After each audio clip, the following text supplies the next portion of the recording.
ఎంత మధురమైనది యెహోవా నామము.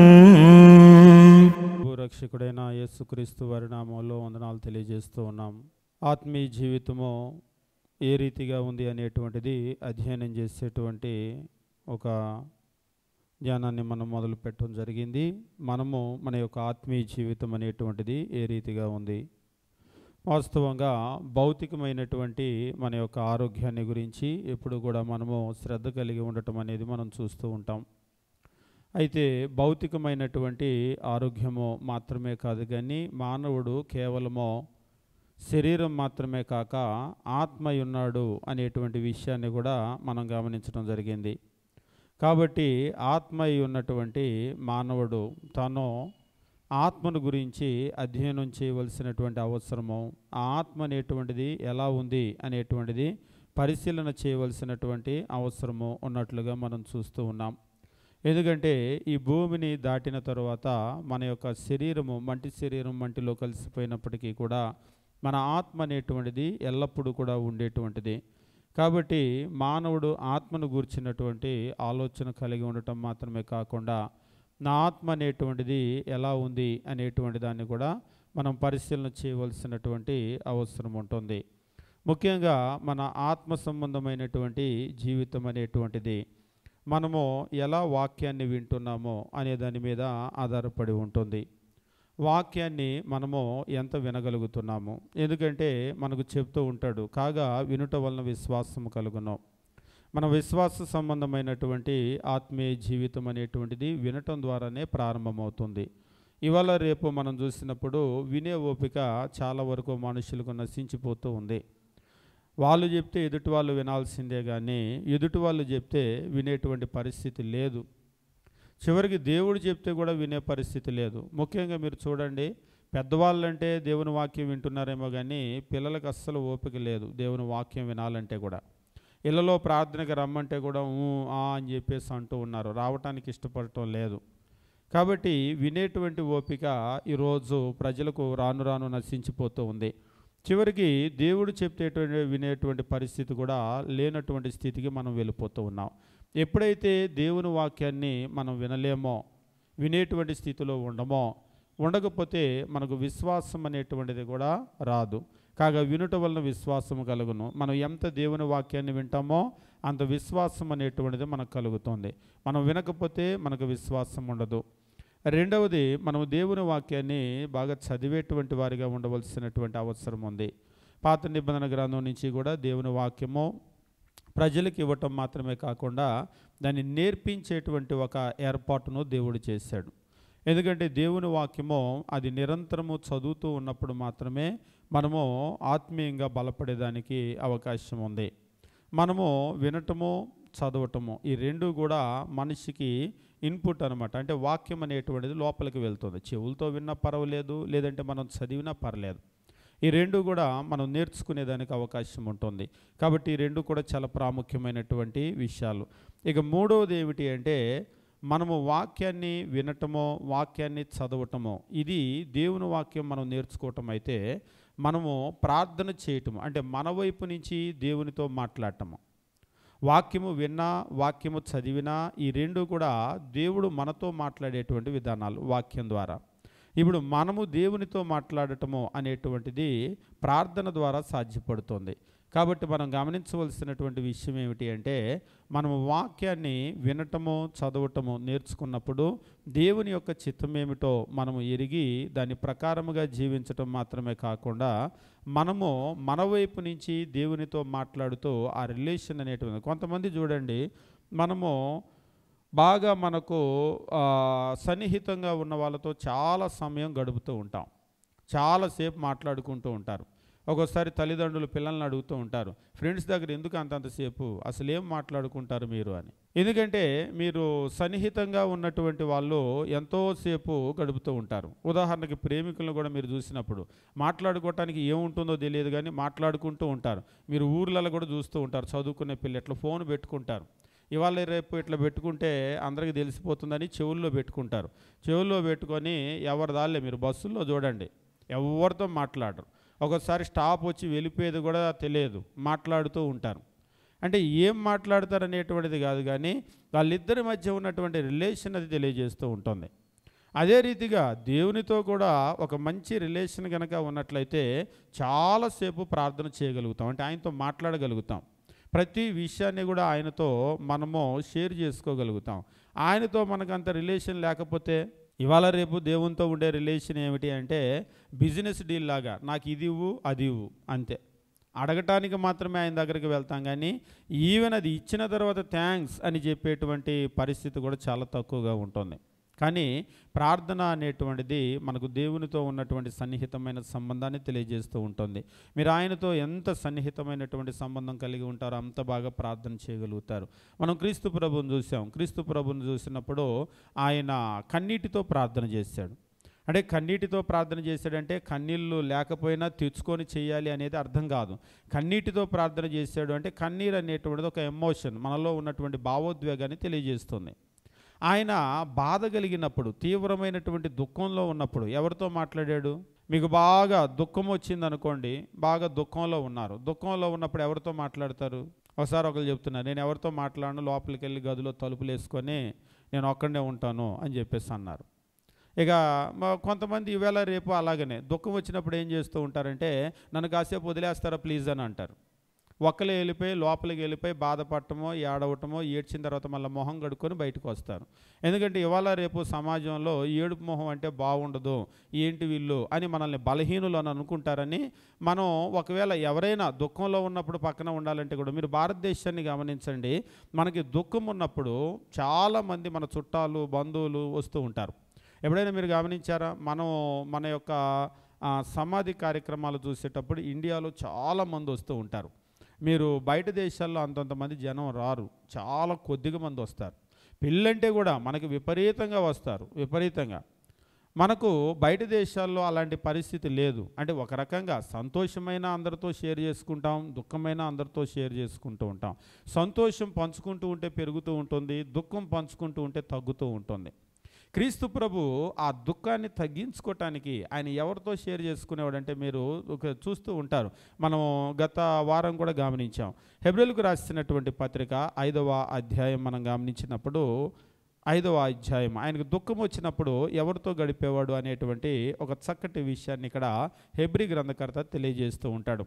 హెబ్రీయులకు రాసినటువంటి పత్రిక 5వ అధ్యాయము మనం గమనించినప్పుడు 7వ వచనము ఈ రీతిగా తెలియజేస్తూ ఉంటాడు. 7వ వచనము, శరీరధారి ఉన్న దినముల్లో మహారోదనతోనో కన్నీళ్లతోనో తన్ను మరణము నుండి రక్షింపగలవానికి ప్రార్థనలు యాచనలు సమర్పించి భయభక్తులు కలిగి ఉన్నందున ఆయన అంగీకరింపబడినో అని చెప్పేసి అంటూ ఉన్నాడు.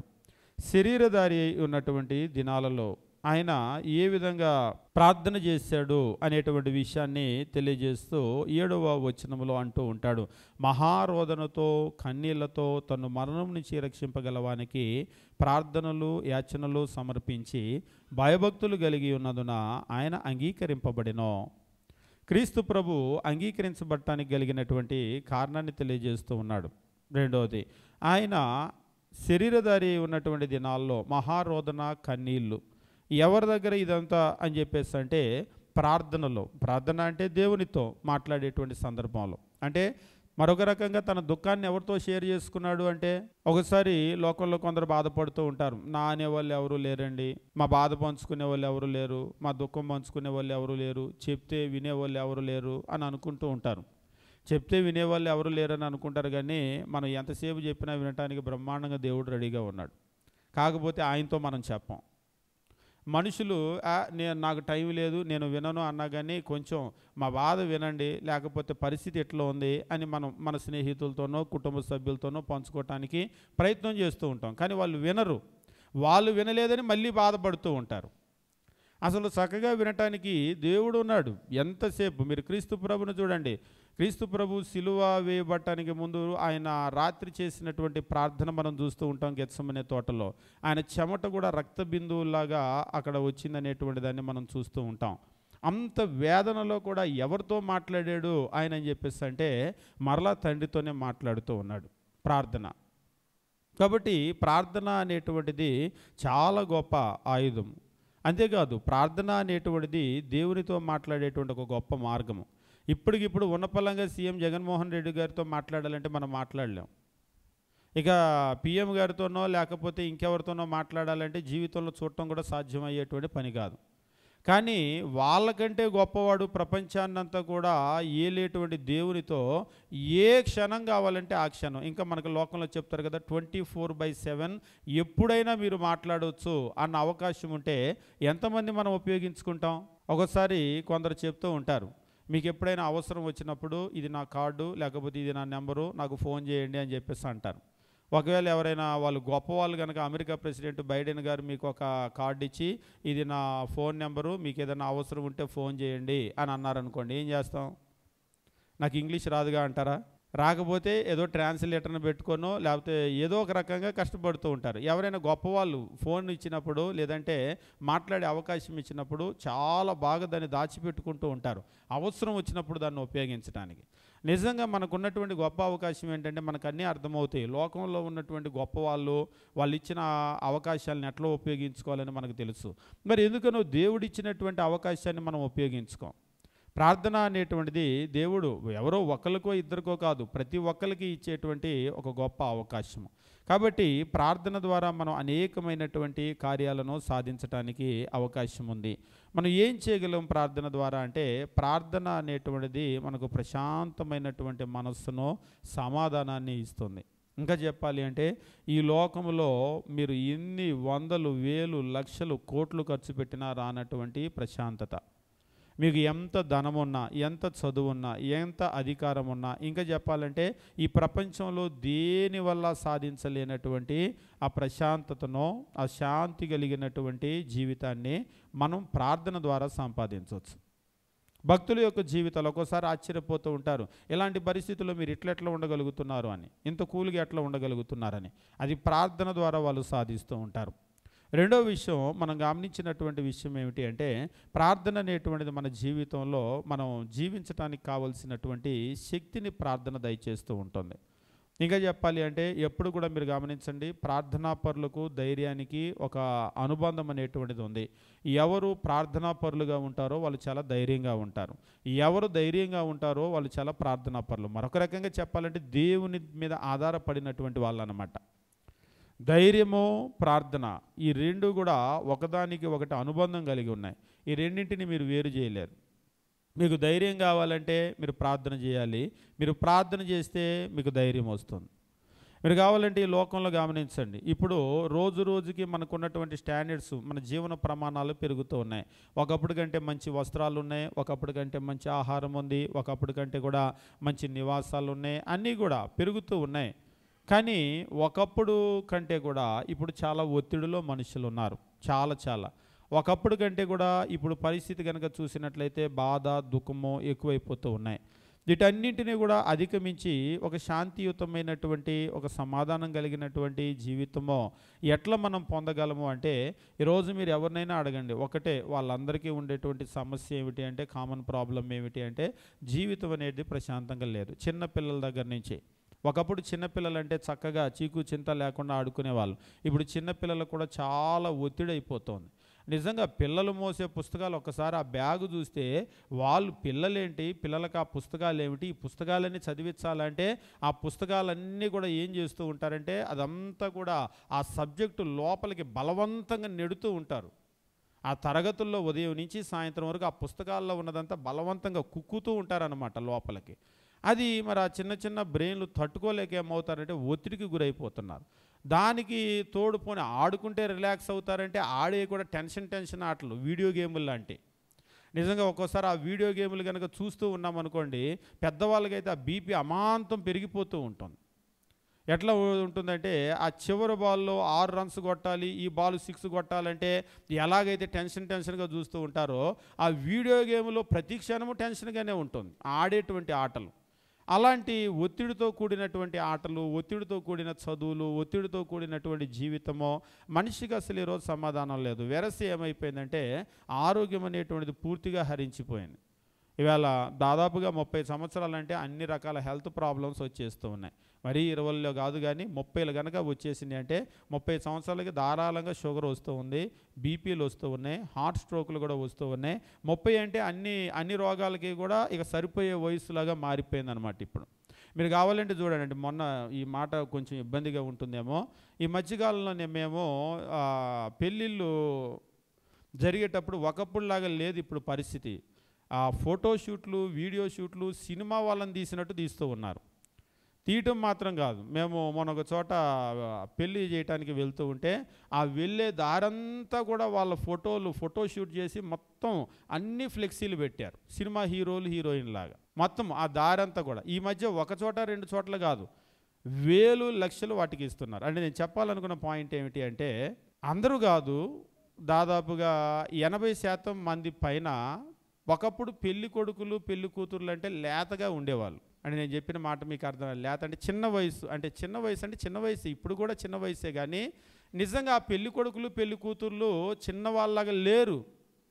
ఇంతింత పొట్టలు వచ్చేసి, ఇంతింత తల అయిపోయి, మెడ ఇంతింత లావు అయిపోయి, నిజంగా ఏ 40 ఏళ్ళకి 50 ఏళ్ళకి ఉండేటువంటి వాళ్ళు ఎట్లా ఉంటారో పెళ్లి చేసుకునేటువంటి పిల్లలు అట్లుంటూ ఉన్నారు. ఆ వయసు మళ్ళీ పెద్ద వయసు కాదు, ఏమిటిదంతా అని చెప్పేసి అంటే వాళ్ళ ఆరోగ్యాలు పూర్తిగా హరించిపోతూ ఉన్నాయి. నిజంగా 30 సంవత్సరాలు అంటే చాలా పెద్ద వయసులా కనబడుతున్నారు. మీరు ఇళ్లలో ఉండేటువంటి పిల్లల్ని కూడా చూడండి, 20 సంవత్సరాలు దాటి 30 సంవత్సరాలు వచ్చేసరికి నిన్న కాదు 2 రోజుల క్రితమో ఒక న్యూస్ చదువుతూ ఉంటే 62 సంవత్సరాల ముసలాయన, ఇప్పుడు కూడా మీకు ఉండుంటుంది న్యూస్లో, ఒకసారి కొట్టి చూడండి. 62 సంవత్సరాలు అంటే మనకి ఎట్లా ఉంటాడు? 62 సంవత్సరాలు అంటే ఓల్డ్ మ్యాన్ అంటారా, యంగ్ మ్యాన్ అంటారా? 62 సంవత్సరాల ఒక ఓల్డ్ మ్యాన్, 62 సంవత్సరాలు ఉన్నటువంటి ఆ మనిషి ఎట్లా ఉన్నాడంటే 30 సంవత్సరాల మనిషిలాగా ఉన్నాడు. అసలు ఆయన అంటే వ్యాయామం చేస్తాడేమో, ఆయన బాడీని కూడా వేశారు. 30 సంవత్సరాల యవనస్తుల్లాగా ఉన్నాడు ఆయన. ఆయనతోటి ఒక ఇంటర్వ్యూ కండక్ట్ చేశారు. ఎందుకు ఇట్లా ఉంటారు అంటే, అసలు ఇట్లా ఉండటం అనేది ఎట్లా సాధ్యపడుతుంది అంటే, నాకు ఒక గోల్ ఉంది ఆయన చెప్తూ ఉన్నాడు. నేను 100 సంవత్సరాలు దాటి బ్రతకాలని నేను అనుకుంటూ ఉన్నాను. ప్రతిరోజు కూడా పొద్దున్నే లేచిన తర్వాత వ్యాయామం చేయటం అనేటువంటిది తప్పనిసరి. ఉద్యోగానికి వెళ్తాను, వస్తాను, ఇక ఆ తర్వాత నా టైం నేను ఎవ్వరికీ ఇవ్వను. నా టైం నేనేం చేస్తానంటే పొద్దున్నే లేస్తే వ్యాయామం చేయటమో, ఆహారం కూడా ఏ ఆహారం అనేటువంటిది చెప్తూ ఉన్నాడు. భోజనం అనేటువంటిది చాలా అరుదుగా చేస్తూ ఉంటాడట. భోజనం చాలా అరుదుగా చేస్తూ ఉంటాను, ఫ్రూట్స్ తీసుకుంటూ ఉంటాను, వాటితో పాటు కూరగాయలు, తాజాగా ఉండేటువంటి ఆహారము, వ్యాయామం, ఒత్తిడి లేనటువంటి ప్రశాంతమైనటువంటి జీవితము. నేను ఎక్కువగా సమయం ఎవరితో కూడా గడపను, ఒంటరిగా ఉండటానికి ఇష్టపడతాను. ఆయన జుట్టంతా నల్లగా ఉంది. ఆయన కనుక చూస్తే 30 ఇయర్స్ యంగ్ మ్యాన్ ఎట్లా అయితే ఉంటారో ఒకసారి మీరు చూడండి. నిజంగా ఆయన చూసి నేను ఆశ్చర్యపోయాను. నిజంగా అట్లా ఉంటే జీవించడం పెద్ద కష్టమేం కాదు. కాకపోతే మనం ఏంటంటే ఇవాళ రేపు ఇంట్లో పిల్లలకి చక్కగా వండిన వంటలు ఏమి నచ్చవు. అదే దాని నిండా నూనె పోసి మార్చి నల్లగా చేయండి ఫ్రై. వాళ్ళు అడుగుతూ ఉంటారు, ఫ్రై అంటే ఇంకా కాలాలి కదా, మాడాలి కదా అని అంటూ ఉంటారు. నల్లగా రోస్టెడ్ అంటే వాళ్ళకి బాగా ఇష్టం అన్నమాట. నల్లగా అయిపోయిందంటే అందులో కార్బన్ వచ్చేసి ఆ ఆహారం అంతా కూడా విషం అయిపోయి క్యాన్సర్ అయిపోతూ ఉంటుంది. మనకి ఎంత డాక్టర్లు ఫ్రైలు వద్దు, చక్కగా వండుకొని ఉడకబెట్టుకొని పులుసులు పెట్టుకొని తినండి అన్నా కానీ మనకి ఎక్కువ. అట్లా అయిపోయింది మన జీవితము, మన ఆరోగ్యాలు అట్లా పాడైపోతూ ఉన్నాయి. కానీ ఇలాంటి పరిస్థితుల్లో కూడా ఒక ప్రశాంతమైనటువంటి జీవితం మనకు సాధ్యపడాలంటే ఖచ్చితంగా సాధ్యపడుతుంది. ఎట్లా సాధ్యపడుతుంది అంటే, ప్రార్థన అనేటువంటిది ఒక గొప్ప ఆయుధము. అంతేకాదు ప్రార్థన అనేటువంటిది ఒక గొప్ప ఔషధము. అంటే ప్రార్థన అనేటువంటిది ఏం చేస్తుందంటే మన మానసిక పరిస్థితుల మీద అది పనిచేస్తుంది ఉంటుంది. ఇంకా చెప్పాలి అంటే శరీరంలో హార్మోన్స్ అని చెప్పేసి అంటూ ఉంటారు కదా, వీటిని బ్యాలెన్స్ చేయటంలో మనకు లోకంలో కూడా చెప్తూ ఉన్నారు. ధ్యానం అనేటువంటిది చాలా బాగా ప్రయోజనకరంగా ఉంటుంది. మనం గమనించాం ప్రార్థన ద్వారా అలాంటి జీవితం అనేటువంటిది ఎట్లా సాధించవచ్చు అనేటువంటిది. అంతేకాదు ప్రార్థన అనేటువంటిది మనము దేవుణ్ణి సేవించటానికి లేదా సువార్త పని చేయటానికి, పరిచర్య చేయటానికి మనకు ఒక గొప్ప అవకాశాన్ని ఇస్తుంది. ప్రార్థన అనేటువంటిది ఏం చేస్తుంది అంటే, ప్రార్థన మనము దేవుణ్ణి సేవించటానికి, సువార్త పని చేయటానికి, పరిచర్య చేయటానికి మనకు ఒక గొప్ప అవకాశాన్ని ప్రార్థన ఇస్తుంది. మనకి తెలుగులో ఒక సామెత ఉంటుంది, అడగందే అమ్మైనా పెట్టదని. నోరు తెరిచి అడగాలి కదా. నోరు తెరిచి అడిగితే ఎవరైనా ఏదైనా ఇస్తారు. ఇప్పుడు మనకు దేవుని పని చేయాలనేటువంటి కోరిక ఉంది. ఏం చేయాలి మనం? దేవుని పని చేయాలనేటువంటి కోరిక చాలామందికి ఉంటుంది. అయితే బయటపడి చెప్పరు కొంతమంది. కొందరికి దేవుని పని చేయాలనే కోరిక ఉంటుంది. ఇంకొక విషయం మరి బాగుంటుందో బాగుండదో కానీ అది కూడా చెప్పేసి ముందుకెళ్తాను. సేవకుల్ని పిలిచి మీటింగ్లో స్టేజ్ మీద కూర్చోబెడతారు. మీరు చూస్తే ఉంటారు కదా. కొందరికి అలా స్టేజ్ మీద కూర్చోవటం అంటే చాలా ఇష్టం. అంటే మాకు పర్సనల్గా తెలుసు. ఒక పేపర్ తీసుకొని రాసి నన్ను కూడా స్టేజ్ మీదకి పిలవండి అని చెప్పేసి ఆ కాగితం ఇస్తూ ఉంటారు కింద నుంచి. అలా పైన కూర్చోవటం అంటే చాలా ఇష్టం వాళ్ళకి. అంటే నాకు తెలిసినటువంటి కొంతమంది ఎంప్లాయీస్ ఉన్నారు. వాళ్ళు ఎంత పెద్ద ఉద్యోగమైనా కానీ ఉద్యోగస్తుడు అని ఆ హోదాతో పిలిపించుకోవటం కంటే కూడా సువార్థికుడు అంటే వాళ్ళకి చాలా సంతోషంగా ఉంటుంది. వాళ్ళు చెప్తూ ఉంటారు, మమ్మల్ని ప్రీచర్గా గుర్తించండి అని. ఎందుకంటే నిజంగా ఇప్పుడు కలెక్టర్ కంటే కూడా లోకంలో ఒకవేళ కలెక్టర్ అంటే గొప్పేమో కానీ ఇప్పుడు ఒక ప్రభుత్వానికి సర్వీస్ చేసేటువంటి ఒక సర్వెంటే గొప్ప అయితే దేవునికి సర్వీస్ చేసేటువంటి వాళ్ళు ఇంకెంత గొప్ప. ఇప్పుడు మనకి state government job, central government job ఉన్నాయి. ఈ రెండిట్లో దేని కోరుకుంటారు? ఎప్పుడు స్టేట్ గవర్నమెంట్ కోరుకుంటారు. ఎందుకంటే చిన్న ప్రభుత్వం కాబట్టి. ఎప్పుడు కూడా ఏం కోరుకుంటారు? Central government job. ఎందుకంటే స్టేట్ కంటే కూడా సెంటర్ చాలా పెద్దది కాబట్టి బెనిఫిట్స్ కూడా ఈక్వల్ చేస్తూ ఉన్నా కానీ అది ఎప్పుడు కూడా ముందు ఉంటుంది కాబట్టి దాన్ని కోరుకుంటూ ఉంటారు. ఒకవేళ సెంట్రల్ గవర్నమెంట్ జాబు, అమెరికాలో జాబు ఈ రెండు వచ్చినాయి అనుకోండి, ఈ రెండిట్లో దేన్ని కోరుకుంటారు? దీనికంటే అది ఇంకా బాగుంటుంది కాబట్టి ఎప్పుడు కూడా అప్గ్రేడ్ అయిపోతూ ఉంటాం, దానికి వెళ్ళిపోతూ ఉంటాం, అంతే కదా. ఎందుకంటే మన ఇండియన్ గవర్నమెంట్కి సర్వ్ చేసే కంటే కూడా ఒకవేళ అమెరికన్ గవర్నమెంట్లో కనుక గ్రీన్ కార్డు వచ్చి అక్కడ కనుక ఒకవేళ గవర్నమెంట్ జాబు అంటే ధారాళంగా అందులోకి వెళ్ళిపోతాం. అంటే రాదనుకోండి, అంత తేలిగ్గా గ్రీన్ కార్డు రావటం ఇప్పుడు చాలా కష్టం అయిపోయింది. కోరుకుంటాం వాస్తవంగా. అయితే అసలు అమెరికా కాకుండా దేవుణ్ణి సేవించేటువంటి ఒక అవకాశం వచ్చింది అంటే అది ఎంత గొప్ప అవకాశం. ఈరోజు నిజంగా చాలామంది గుర్తించడం లేదు. సేవ అంటే చిన్న మనసుతోటి వాళ్ళు ఆలోచన చేస్తూ ఉన్నారు, చిన్నతనంగా చూస్తూ ఉన్నారు. సేవ కూడా ఎట్లా బ్రతుకుతాడు, ఏం పెట్టి, నిజంగా పెళ్లి సంబంధాలు అప్పుడు కూడా ఏం పెట్టి పోషిస్తాడు అనేటువంటి వాళ్ళు కూడా ఉన్నారు. అప్పుడప్పుడు నేను అలాంటి వాళ్ళకి చెప్తాను, మీలాంటి చిల్లర ఇచ్చేవాళ్ళు ఇలాంటి మాటలే మాట్లాడతారని. ఏం పెట్టి పోషిస్తాడు అనగానే వాళ్ళు దేవునికి చిల్లర వేస్తారనేది అర్థమైంది. ఒకసారి నేను వాళ్ళతో మాట్లాడేటప్పుడు ఇదే అన్నాను, ఏం పెట్టి పోషిస్తాడు అంటే మీరు ప్రార్థనకి వెళ్తారంటే వెళ్తాను అన్నారు. వెళ్తానంటే మీరు కానుక ఎంత ఇస్తారన్నాను. ఆయన అలా చూశాడు. నేను నిజంగానే అడుగుతున్నాను, సీరియస్గా అడుగుతున్నాను, మీరు కానుక ఎంత ఇస్తారు? అయితే మీరు అంకేమి చెప్పొద్దు, మీరు లోపల అనుకోండి, ఖచ్చితంగా మీరు చిల్లరే ఇస్తారు. ఎందుకంటే చిల్లర ఇస్తారు కాబట్టి మీలాంటి వాళ్ళు 100 మంది కూడుకుంటే కూడా 100 పదులు వేస్తే ఎంత అవుతాయి? ఒక 1000 రూపాయలు అవుతాయి. ఎట్లా బతికిస్తాడు అని మీరు అడుగుతున్నారు. అదే మీరు ఒక 1000 రూపాయలు వేసే మనిషి అయితే ఈ మాట అడగరు. ఎందుకు అడగరు? మీరేమనుకుంటారంటే నేను 1000 రూపాయలు వేస్తున్నాను, 100 మంది ఉన్నారు, 100,000 వేస్తే 1,00,000 రూపాయలు అవుతాయి, 4 వారాల కానుక 4 లక్షలు అవుతాయి. అట్లా అందరూ 1000 యావరేజ్ అంత రాదు. ఒకవేళ వేస్తే కనుక మనం అట్లా ఆలోచన చేస్తాం. ఈ చిల్లర ఇచ్చేటువంటి చిల్లర మనుషులు చిల్లరగానే ఆలోచన చేస్తారు. కాబట్టి ఎట్లా బతికిస్తాడు అని అడుగుతున్నారంటే వాళ్ళు చిల్లర ఇచ్చేటువంటి మనుషులు చిల్లర మనుషులు. ఇంక అందులో సంబంధం మనం ఏమి మొహటపడాల్సిన అవసరం లేదు. ఒక టీ కాఫీ తాగాలంటే కూడా 10 రూపాయలు మించి 50 రూపాయలు ఖర్చు చేయాల్సినటువంటి ఈ రోజుల్లో ఒక పిల్లోడికి ఏదో ఒక ప్యాకెట్ కొనిచ్చాలంటే 20 రూపీస్ 50 రూపీస్ ఖర్చు చేసే ఈ రోజుల్లో దేవునికి ఇంకా నువ్వు 10-20 ఇస్తున్నావు అంటే చిల్లర మనిషిగా ఏమనాలి? ఇటువంటి వాళ్ళు ఎట్లా ఆలోచన చేస్తున్నారంటే ఇంకా సేవను ఏమిచ్చి బతికిస్తాడని ఆలోచన చేస్తూ ఉంటారు. నేను అప్పుడప్పుడు చెప్తూ ఉంటాను, మీరు ఏం బాధపడొద్దు, మీలాంటి వాళ్ళు చిల్లరిచ్చినా కానీ ఏదో దేవుడంటే ఉన్నతమైన విశాలమైనటువంటి మనస్సు కలిగిన వాళ్ళు ఇంకా దేవుని కొరకు కొందరు ఉన్నారు. అలాంటి వాళ్ళు ఒకళ్ళు ఇద్దరు నలుగురు గుప్పెలు విప్పుతున్నారు కాబట్టి ధారాళంగా సేవ జరుగుతూ ఉంది.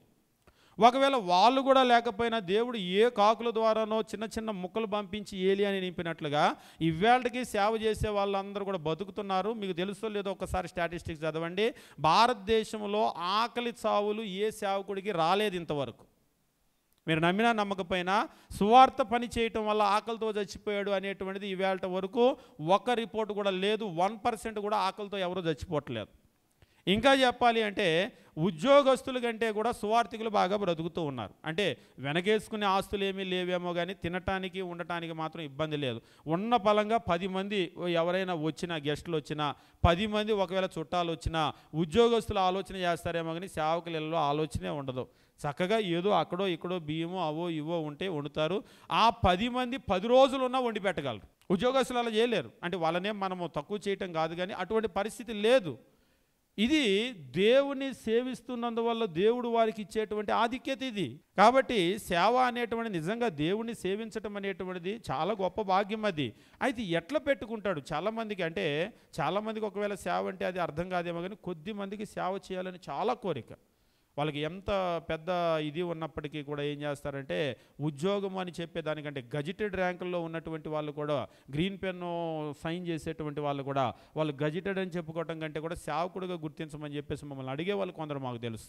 అంతేకాదు పెద్ద పెద్ద ఉద్యోగాలకి రిజైన్ చేసి సేవలోకి వచ్చేటువంటి వాళ్ళు కూడా మీరు చూస్తూనే ఉంటారు. అది మనకు ఆశ్చర్యమేం కాదు. అయితే దేవుని సేవించేటువంటి అవకాశం అనేటువంటిది మనకి ఎట్లా కలుగుతుంది? కొరింథీయులకు రాసినటువంటి మొదటి పత్రిక 3వ అధ్యాయం మనం గమనించేటప్పుడు దేవుని వాక్యం ఈ రీతిగా తెలియజేస్తూ ఉంటాడు. కొరింథీయులకు రాసినటువంటి మొదటి పత్రిక 3వ అధ్యాయం మనం గమనించేటప్పుడు 5వ వచనాన్ని మనం చూసినట్లయితే ఇక్కడ చెప్తూ ఉంటాడు. 5వ వచనము, అపోల్లో ఎవడు, పౌలు ఎవడు, పరిచారకులే కదా, ఒక్కొక్కరికి ప్రభు అనుగ్రహించిన ప్రకారము వారి ద్వారా మీరు విశ్వసించితిరి.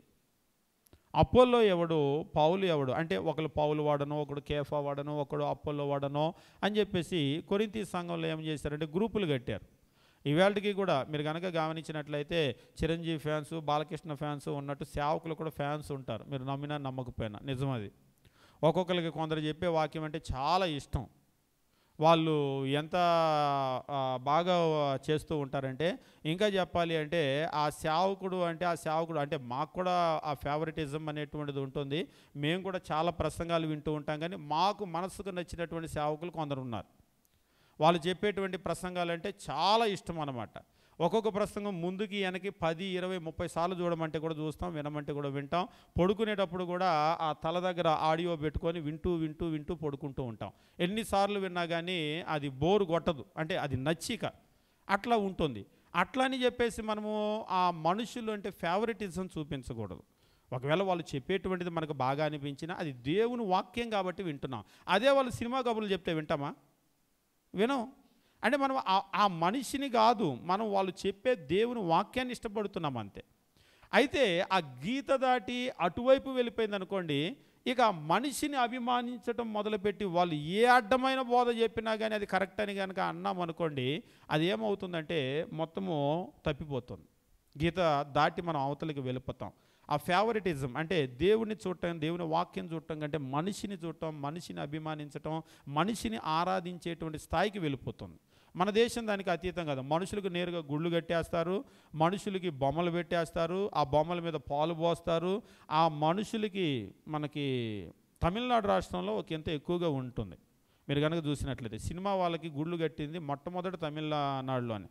ఆ తర్వాత మన ఆంధ్ర రాష్ట్రంలో పెద్దగా లేవేమో, కానీ ఈ మధ్యకాలంలో నార్త్ ఇండియాలో రాజకీయ నాయకులు కూడా ఇలాగా బొమ్మలు పెట్టడమో, గుడి కట్టడమో ఇటువంటి కార్యక్రమాలు కొన్ని చేస్తూ ఉన్నారు. అయితే అది లోకం, వాళ్ళకి తెలియదు. మనిషి ఎప్పుడు కూడా దేవుడు కాదు. దేవుని స్థానాన్ని మనిషికి ఎప్పుడు కూడా ఇవ్వకూడదు. అది ఎవరైనా సరే ఇవ్వటానికి కుదరదు. అయితే మనిషి ఎంతవరకు మనిషే. ఒకవేళ వాళ్ళని అభిమానించినా, వాళ్ళని ప్రేమించినా, ప్రేమించమని దేవుడే చెప్తున్నాడు, అందరినీ ప్రేమించమని, ఘనపరచమని కూడా దేవుడు చెప్తున్నాడు. కానీ దేవునికి ఇచ్చేటువంటి ఘనత వీళ్ళకి ఇవ్వటానికి లేదు. ఈ కొరింథీ పట్టణం ఏమైపోయిందంటే, ఒకడు నేను పౌలు వాడను, ఒకడు నేను అపోల్లో వాడను, ఇలాగ వాళ్ళు మాట్లాడుకుంటూ ఉన్నాడు. మాట్లాడుకునే పరిస్థితుల్లో 5వ వచనంలో ఇక్కడ అపోస్తులైనటువంటి పౌలు చెప్తున్నాడు, అపోల్లో ఎవడు, పౌలు ఎవడు. పౌలు అంటే తన గురించి మాట్లాడుకుంటున్నాడు. అపోల్లో ఎవడు, పౌలు ఎవడు. ఎవరు వాళ్ళందరూ? అపోల్లో ఎవడు, పౌలు ఎవడు. ఇక్కడ ఎవడు అనే ఉంది, తెలుగులో అయితే ఎవడనే ఉంది. ఒకవేళ ఇది అన్పాలిష్డ్ లాంగ్వేజ్ అని చెప్పేసి అంటూ ఉంటారు, కానీ ఇక్కడైతే తెలుగులో అట్లనే ట్రాన్స్లేట్ చేశాడు. ఒకవేళ మీరు ఆంగ్లంలో కనుక గమనించినట్లయితే కొంచెం మర్యాదగా ఉంటుంది. Who then is Paul and who is Apollos అని చెప్పేసి అంటూ ఉంటాడు. Who then is Paul and who is Apollos. Apollo ఎవరు, పౌలు ఎవరు అని మాట్లాడాలేమో, కానీ ఇక్కడ ఎవడు అని చెప్పేసి మనకు తర్జుమా చేశాడు. నిజంగానే ఆయన ఒకంత బాధగానే చెప్తున్నాడు కాబట్టి ఎవడు అని చెప్పేసి అన్నాడు. అపోల్లో ఎవడు, పౌలు ఎవడు, పరిచారకులే కదా. ఎవరు వాళ్ళిద్దరు? వాళ్ళిద్దరు కూడా పరిచారకులే, బట్ మినిస్టర్స్. మరి ఆంగ్లంలో కనుక గమనించినట్లయితే, but ministers through whom you believe. They are ministers. ఎవరు వాళ్ళు? పరిచారకులు. మినిస్టర్ అంటే మళ్ళీ ఏదో గొప్పగా ఊహించుకోవద్దు. లోకంలో మినిస్టర్ అనే పదం చాలా గొప్ప పదం. చిన్నప్పుడు మినిస్టర్ అనేటువంటి ఆంగ్ల పదానికి అర్థం తెలియదు. మినిస్టర్ అంటుంటే మినిస్టర్ అంటే ఎవరో గొప్పోళ్ళేమో అని అనుకునేవాళ్ళం. మొట్టమొదట నా జీవితంలో ఒక క్రీస్తు సంఘ సువార్థికుడు బోర్డు మీద మినిస్టర్ అని రాసుకున్నాడు.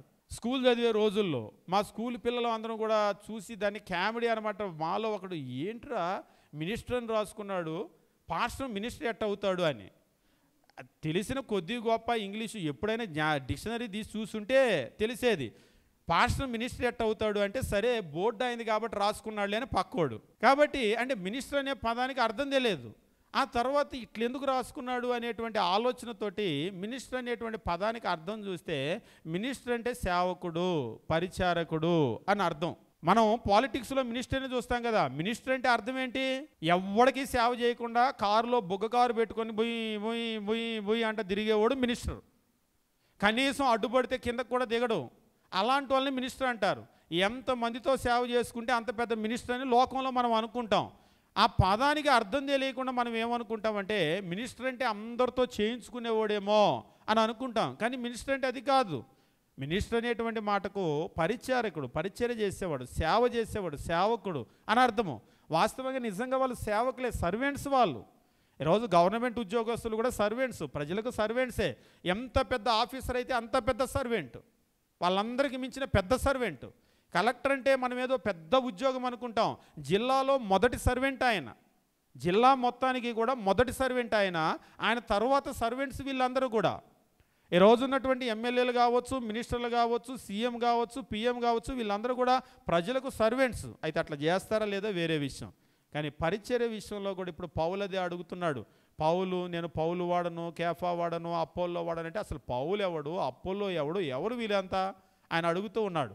5వ వచనం మనం గమనించినప్పుడు ఆయన తెలియజేస్తూ ఎవరు వీళ్ళంతా అనేటువంటి విషయాన్ని ఆయన చెప్తూ ఉన్నాడు.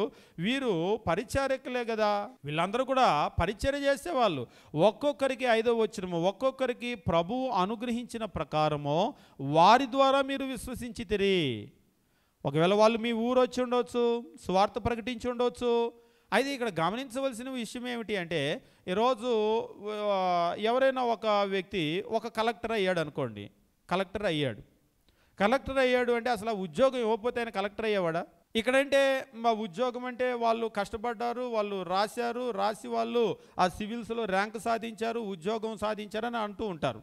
ఒకవేళ వాళ్ళు కష్టపడ్డా కానీ ఇప్పుడు ఒకవేళ ప్రభుత్వము ఇచ్చే పరిస్థితులు లేకపోతే, అంటే ఇప్పుడు ప్రజాప్రభుత్వాలు కాబట్టి అర్థం కాదు, కానీ ఒకవేళ మోనార్కీ అనుకోండి. ఈవేళ డెమోక్రసీలో అది మనకు పెద్దగా అర్థం కాదు, ఎవరి మీద అధికారి కాదన్నట్లుగా ఉంటాం. ఒకవేళ మోనార్కీ అనుకోండి, ఒకే వ్యక్తి పరిపాలన చేసేటువంటి పరిపాలన అనుకోండి.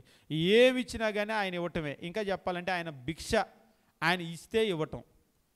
మీకు తెలుగులో ఒక సామెత ఉంటుంది, రాజు దలుచుకుంటే దెబ్బలకు కొదివే ఉంది అని. విన్నారు ఎప్పుడైనా? అంటే దాని అర్థం ఏంటి? ఆయన లాక్కొని వెళ్ళి ఒక 40 దెబ్బలు, కొరడా దెబ్బలు కొట్టండి అన్నాడు అనుకోండి రాజు. నన్ను ఎందుకు కొట్టిస్తావు అంటాడు ఆయన. హైకోర్టుకి వెళ్తా, సుప్రీంకోర్టుకి వెళ్తా అంటారా?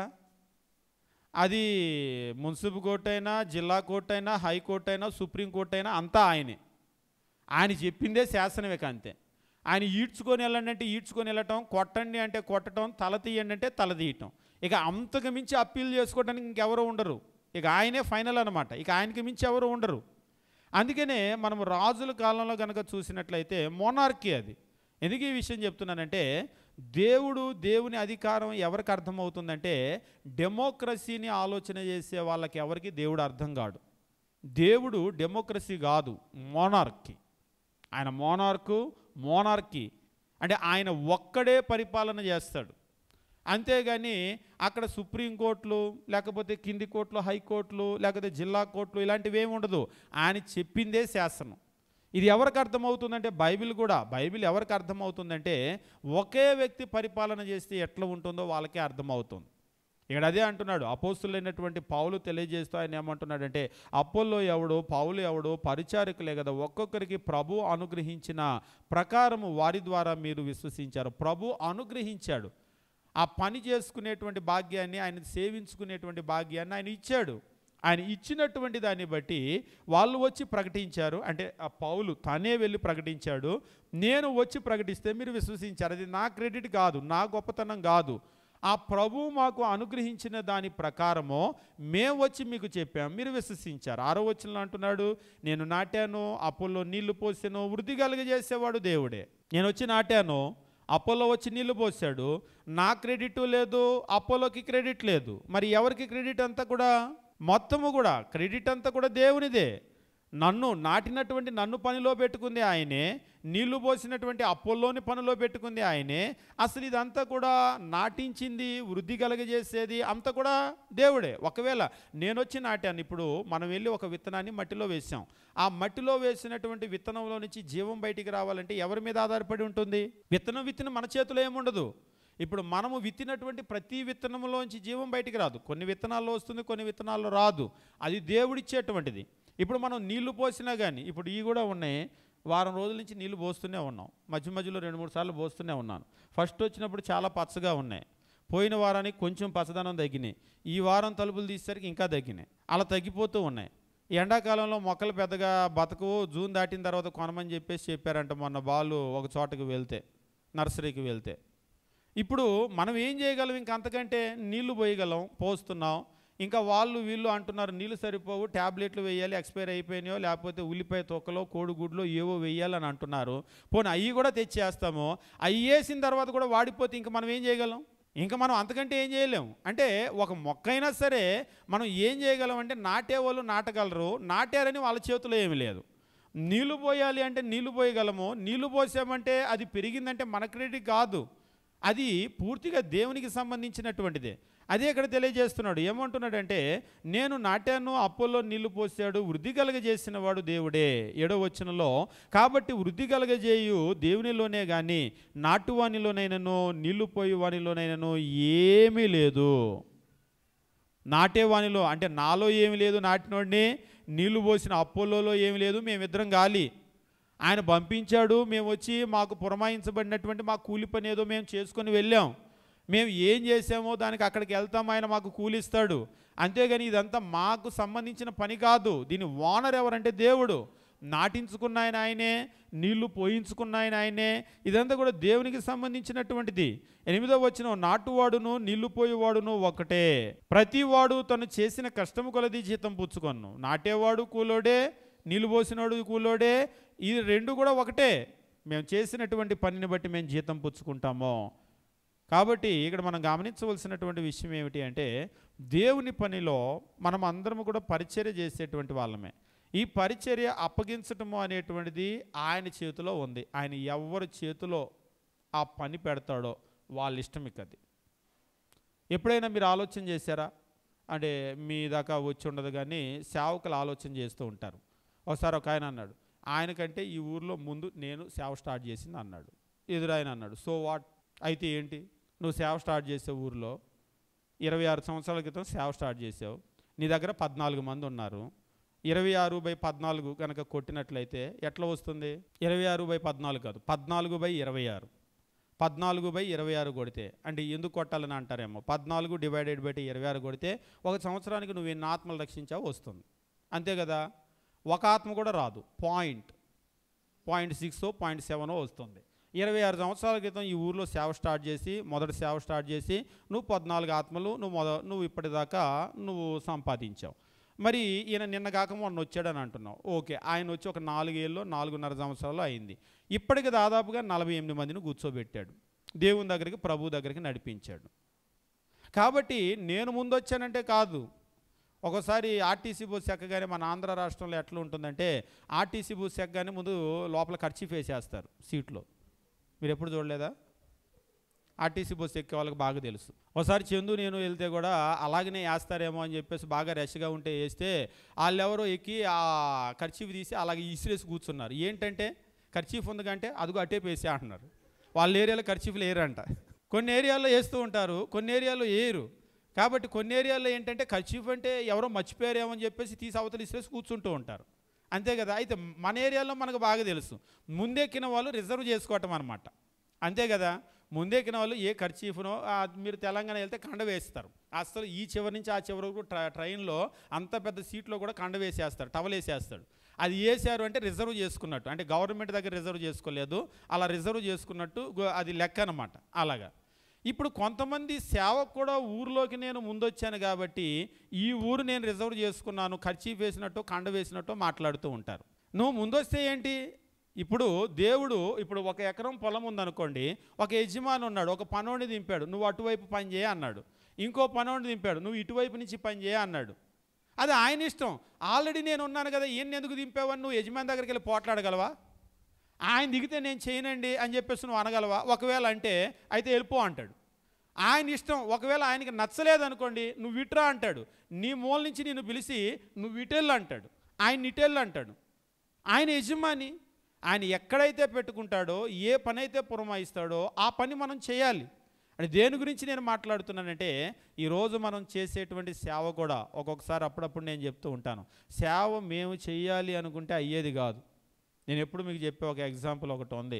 ఒక సేవకుడు ఇలాగనే ఒక 4-5గురితో కలిసి మాట్లాడుకొని విశ్వాసులందరూ కూడా ముందుకు వచ్చారు. పలానా కొత్తూరు వెళ్ళి సేవ చేద్దాము, ఎంతసేవుడికి మన సంఘం అవుతుంది, రెండో చోట సేవ లేదు, కొత్తగా ఎక్కడైనా మొదలు పెడదాము అంటే మరి మొదలు పెట్టాలంటే పెట్టుబడి కావాలి. పెట్టుబడి ఎందుకని అంటారేమో, పెట్టుబడి అంటే ఇన్వెస్ట్మెంట్లు ఏం కాదు, రోజు ఆ ఊరికి వెళ్ళి రావాలంటే ఛార్జీ డబ్బులు అవుతాయి. మరి సువార్త చెప్పాలంటే రోజు వెళ్ళి రావాలి కదా, ఛార్జీ డబ్బులు అవుతాయి. అక్కడ ఉన్నటువంటి మాట్లాడే విశ్వాసుల్లో మీకు ఎంత పెట్టుబడి అవుతుందో మేము అంత తీసుకుంటాము, మేము అంత పెడతామని ముందుకు వచ్చారు. అయితే వాళ్ళు చెప్పారు, ఎంత పెట్టుబడి పెడతామో రేపు సేవ స్టార్ట్ అయిన తర్వాత మా పెట్టుబడి అక్కడ కానుకలు వస్తాయి కదా, అది మనం అందరం కూడా కలిసి తీసుకుందామని వాటాలు వేసుకున్నారు. ఇలా కూడా ఉంటాయని అనుకోకండి, గందరగోళమైన విషయాలు ఉంటాయి, సేవకులు మాట్లాడుకుంటూ ఉంటారు. కాబట్టి మేము పెట్టుబడి పెడతాం, మా పెట్టుబడి డబ్బులు, మీరు సేవకుడు, మీ పెట్టుబడి ఏంటంటే మీరు వెళ్ళి అక్కడ మీరు వాక్యం చెప్పండి. ఇక అక్కడ వీళ్ళు ఛార్జీ డబ్బులు ఇవ్వటము, పెట్టుబడి ఇవ్వటము, వాళ్ళ ఇంట్లో వాళ్ళ ఆవిడ క్యారేజీ కట్టడం, సేవకుడికి క్యారేజీ పట్టుకొని రోజు ఊర్లోకి వెళ్ళటం. అక్కడ తెలిసిన వాళ్ళ ఇల్లు ఒక ఇల్లు ఉంది, అక్కడికి వెళ్ళటము, కూర్చోటము, వాళ్ళు కొంచెం తెలిసిన వాళ్ళు చుట్టాలు కూడా అవుతారు. ఇక అక్కడ వాళ్ళతో మాట్లాడుకుంటూ మధ్యాహ్నం అయితే క్యారేజీ ఇప్పుకోవటం, తినటం, మళ్ళీ వాళ్ళతో మాట్లాడుకుంటూ కాసేపు పడుకోవటం, మళ్ళీ సాయంత్రం అయితే లేచి రావటం. అలాగే ఒక 4 రోజులు గడిచిపోయింది. మరి పెట్టుబడి పెట్టే వాళ్ళు అడుగుతారు కదా, ఏంటి రిజల్ట్ అని. రిజల్ట్ అంటే నన్ను ఎవరూ పిలవట్లేదు, ఊర్లోకి నేను వెళ్ళి ఊర్లో అందుబాటులో ఉంటున్నాను కానీ వాక్యం చెప్పే అవకాశం దొరకట్లేదని. 1 నెల చూశారు, 2 నెలలు చూశారు, పెట్టుబడి పెట్టే వాళ్ళకి మళ్ళీ పెట్టుబడి వెనక్కి వచ్చిద్దా రాదా డౌట్ వచ్చింది. డౌట్ వచ్చి లాభం వచ్చేది తర్వాత సంగతి, కానీ మనం పెట్టే పెట్టుబడి అంతా కూడా వేస్ట్ అయిపోతుంది, వెనక్కి రావటం లేదు అని చెప్పేసి సేవకుడితో వద్దులేండి మనం ఆపేసుకుందాం, అక్కడ సేవ జరిగేటట్టు లేదు. ఈయన కూడా అన్నాడు, మా ఇంట్లో మా ఆవిడ కూడా ఊరికినే క్యారేజ్ అక్కడికి వెళ్ళి తినే బదులు ఇంట్లో తినరాదు అంటుందంట. నేను కట్టటము, ఆ ఊరు వెళ్ళి తినటము, మళ్ళీ తేవటము, నేను క్యారేజీ తోమటం, ఇదంతా ఎందుకు? ఆ ముద్దేదో ఇంట్లో ఉండి ఇక్కడే ప్రార్థన చేసుకొని, ఇక్కడైతే వాళ్ళు వీళ్ళు పిలిచేవాళ్ళు చాలామంది ఉన్నారు కదా, ఇక్కడ పిలిచేవాళ్ళు ఇంతమంది ఉంటే వీళ్ళకి వాక్యం చెప్పకుండా ఎక్కడికో వెళ్ళటం ఎందుకు, ఆ ముద్ద ఇక్కడే తినో, నాకు కూడా 4 గంటలు తగ్గుతాయి అందంట. ఆయన కూడా ఇదంతా చెప్పి మంచిదేలే, అందరి ఆలోచన బాగానే ఉందని దాన్ని విరమించుకున్నారు. ఈ విషయం నాతో చెప్పినప్పుడు ఇట్లా జరిగిందంటే సేవ చేయకుండా ఒకే ఊర్లో ఎందుకు ఉంటారని మేము మాట్లాడుకునేటప్పుడు ఆయన చెప్పాడనమాట ఆయన ఎక్స్పీరియన్స్. లేదు సార్, నేను ఇట్లా ట్రై చేశాను, పలానా ఊరు వెళ్ళాను, పెట్టుబడి పెట్టడానికి కూడా మన సహోదరులు వచ్చారు కానీ అది ఫలించలేదు. నేను అడిగాను, ఇందులో మీకు ఏం అర్థమైంది అని. ఈ ఉదంతం అంతా కూడా జరిగిన తర్వాత మీకు ఏం అర్థమైంది? జనాల దగ్గర పెట్టుబడి తీసుకోకూడదు, లెక్కల్లో తేడాలు వస్తాయి. ఆయన అంటున్నాడు, సేవ జరగలేదు కాబట్టి సరిపోయింది. ఒకవేళ సేవ జరిగి ఒక 50 మందో 100 మందో విశ్వాసులు వచ్చి ఏదో కానుకలు వచ్చినాయి అనుకోండి, సేవకుడు పెట్టుబడి పెట్టిన 3 4 వాటాలు ఏమనేవాళ్ళు చందాలు. అసలు దేవుని చిత్తమా? వచ్చేటువంటి కానుకలు అవి ఎవరో పరిచర్య చేస్తే వాళ్ళకి సేవకుడికి, తర్వాత మనకి సువార్త ప్రకటించేటువంటి పనులు ఉంటాయి, తర్వాత బీదలో ఇంకెవరికో సహాయం చేసే పనులు ఉంటాయి, మనకి కానుకలు ఏం చేయాలని బైబిల్లో చెప్పాడు. అదేమన్నా పెట్టుబడి లోకంలో వ్యాపారమా? నువ్వు పెట్టుబడి పెట్టి మరలా లాభాలు వస్తే ఎర్నింగ్స్ నేను పంచుకుంటానంటానికి. కాబట్టి దేవుని చిత్తానికి ఆయనకి ఏం అర్థమైంది అంటే, ఇక మీదట ఎవరితో పెట్టుబడి పెట్టించకూడదు, మన దగ్గర ఉంటే మనం పెట్టుబడి పెట్టుకొని సేవ చేయాలని. వాస్తవంగా సేవ అనేటువంటిది లాభ నష్టాలు బేరీజు కనుక వేసుకొని ఇలాంటి ఆలోచనలతో దిగితే దాన్ని దేవుడు దీవించడు. ఎందుకంటే క్యారేజీ కట్టిన మీ ఆవిడలో లేదు సేవ, కట్టుకొని వెళ్ళి తిన్నటువంటి మీలో లేదు, పెట్టుబడి పెట్టిన వీళ్ళలో కూడా లేదు, విత్తేటువంటి వానిలో ఏమి ఉండదు, నీళ్లు పోసే వానిలో ఏమి ఉండదు, వృద్ధి కలగజేసేటువంటి దేవునిలోనే అంతా ఉంటుంది. కాబట్టి ఒక సేవ ఫలించాలి అంటే అది దేవుని చిత్తం. నేను ఈ ఊర్లో 26 సంవత్సరాల క్రితం వచ్చాను అంటే 26 సంవత్సరాల క్రితం వచ్చావు, కానీ నీ చేత దేవుడు చేయించుకోలేదు. నీకంటే వెనకాల వచ్చినటువంటి వాళ్ళు ఉన్నారు, ఒకవేళ వాళ్ళ మనసు దేవునికి అనుకూలంగా ఉందేమో, వాళ్ళనే ఇంకా ఇంకా ఇంకా దీవిస్తూ ఉన్నాడు. అంతేగాని నేను ముందు వచ్చాను, కర్చీఫ్ వేశాను, కండ వేశాను అన్నట్టుగా మాట్లాడితే అవదది. దేవునికి నేను ఒక ఇష్టమైనటువంటి బిడ్డగా ఉన్నానా, దేవుడు నన్ను ఉపయోగించుకుంటున్నాడా? మీరు గవర్నమెంట్లో కూడా చూడండి, గవర్నమెంట్లోకి రాగానే అధికారులందరినీ మార్చేస్తారు, చూస్తూ ఉంటారు కదా. అది మనకేం ఆశ్చర్యం కాదు. ఎందుకు? మన తెలంగాణలో కూడా గవర్నమెంట్ మారగానే పోలీస్ డిపార్ట్మెంట్ మొత్తం కూడా మార్చేసి వీళ్ళకి, అంటే ఇప్పుడున్నటువంటి గవర్నమెంట్కి వాళ్ళ మాట వినేటువంటి వాళ్ళని పెట్టుకున్నారు, అంతే కదా. ఇప్పుడు ఫోన్ ట్యాపింగ్ కేసులో చాలా పెద్ద గందరగోళాలు అవుతున్నాయి. ఆ పైన ఉన్న ఆయన అమెరికా నుంచి ఫోన్ చేసి ఇక్కడ ఉన్న ఆఫీసర్లతో మీరు పోలీసులు మేము పోలీసులు మనకి ఎందుకని చెప్పేసి అన్నారు. అది కూడా న్యూస్లో వేశారు. వింటున్నారా వీళ్ళు? మీరు పోలీసులు వాళ్ళు పోలీసులు, మీరు ఆ ప్రభుత్వానికి నచ్చినట్టుగా చేశారు, మీరు అలా చేశారని ఈ ప్రభుత్వం రాగానే ఈ పోలీసులందరినీ కూడా మార్చి వాళ్ళ మాట వినే వాళ్ళని పెట్టుకున్నారు. అంటే నేను రాజకీయాల గురించి ఏం మాట్లాడట్లేదు. నేనేం మాట్లాడాలనుకుంటున్నానంటే దేవుడు కూడా దేవుని మాట వినే వాళ్ళను పెట్టుకుంటాడు. ఆయన ఏదైతే చెప్తాడో నోరు మూసుకొని ఆ పని చేయాలి. అయ్యా ఇప్పుడు పొద్దున్నే నేను ఇంత ఎర్లీగా నేను సేవకి వెళ్ళలేను, నేను ఎప్పుడైనా సరే 9 దాటితేనే సేవకి వెళ్తాను, పొద్దున్నే వెళ్ళటం నా వల్ల కాదు. మీరు కొంతమంది సేవకులు చూడండి, నైట్ లేట్ అయితే వాళ్ళ వల్ల కాదు, నైట్ ముందే అడుగుతారు. లేట్ నైట్ మీటింగ్లు అంటే వాళ్ళు రారు. కొంతమంది 50 కిలోల రేడియస్లో అయితేనే వస్తారు, 50 కిలోలు దాటితే దూర ప్రయాణాలకు రారు. ఇట్లా కనుక నువ్వు ఉంటే దేవుడు నిన్ను అంతవరకే పరిమితంగా ఉపయోగించుకోగలుగుతాడు. ఒకవేళ నువ్వు దేవుని కొరకు వాడబట్టడానికి కనుక నువ్వు ముందుకు వస్తే, ఒక టైం లిమిట్ అనేటువంటిది లేకుండా, ఇంత కష్టమే చేస్తాననేది లేకుండా నువ్వు ఏ పనికైనా రెడీగా ఉన్నావంటే కళ్ళు మూసుకొని నిన్ను ఎక్కడైనా ఉపయోగించుకోగలడు. ఇక్కడ మనం ఏమి గమనిస్తూ ఉన్నామంటే సేవ అనేటువంటి విషయము పూర్తిగా దేవునికి సంబంధించింది. నేను రెడీగా ఉన్నాను అంటే మాత్రము సరిపోద్దు, దేవుడు మనల్ని ఉపయోగించుకోవాలి. దేవుడు మనల్ని ఉపయోగించుకోవాలి అంటే ఇక్కడ అపోస్తులైనటువంటి పౌలు చెప్తున్నాడు, అపోల్లో ఎవడు పౌలు ఎవడు పరిచారకులే కదా, మేమంతా కూడా పరిచర్య చేసేవాళ్ళము, యజమాని ఒక ఆయన ఉన్నాడు దేవుడు, ఆయన ఉపయోగించుకోవాల్సింది. ఆయన ఎవరిని ఉపయోగించుకుంటాడో ఆయన ఇష్టం. నువ్వెందుకు వాళ్ళని ఉపయోగించుకున్నావు అని అడగటానికి లేదు. ఉదాహరణకి నేనే ఉన్నాను అనుకోండి, అయ్యా నేను ఇంతకాలం నుంచి ఇక్కడ కష్టపడుతున్నాను, నాకు ఇంతమందిని ఇచ్చావు, నిన్నగాక మొన్న ఊరిలోకి వచ్చి సేవ మొదలు పెడితే ఆయన దగ్గర అంతమంది ఇచ్చావు, ఏంటిది ఇది అని ఆయన అడగటానికి లేదు. నేను ఎప్పటి నుంచో సేవ చేస్తున్నాను, నాకు బిల్డింగ్ ఇవ్వలేదు, నిన్నగాక మొన్న వచ్చారు వాళ్ళకి అంత బిల్డింగ్ ఇచ్చావని నేను అడగటానికి లేదు. మీరు సేవ విషయంలో కనుక చూసినట్లయితే ముందు వెనక ఒకసారి మనకు లోకంలో కూడా ఉంటుంది, బండ్లు వాళ్ళు బండ్లు అవుతాయని, మొదటివారు కడపటివారు, కడపటివారు మొదటివారు అవుతారని. ఎవరిని ఎట్లా దీవిస్తాడనేటువంటిది ఆయన ఇష్టం అది. కాబట్టి ఇందులో మనం గమనించవలసినటువంటి విషయం ఏమిటి అంటే సేవ చేయాలి, పరిచర్య చేయాలి అని అంటే అది పూర్తిగా దేవుని మీద ఆధారపడి ఉంటుంది. పూర్తిగా ఆయన ఎవరిని పనికి పెట్టుకుంటాడో ఆయన ఇష్టం, ఎవరిని బలపరుస్తాడో ఆయన ఇష్టం.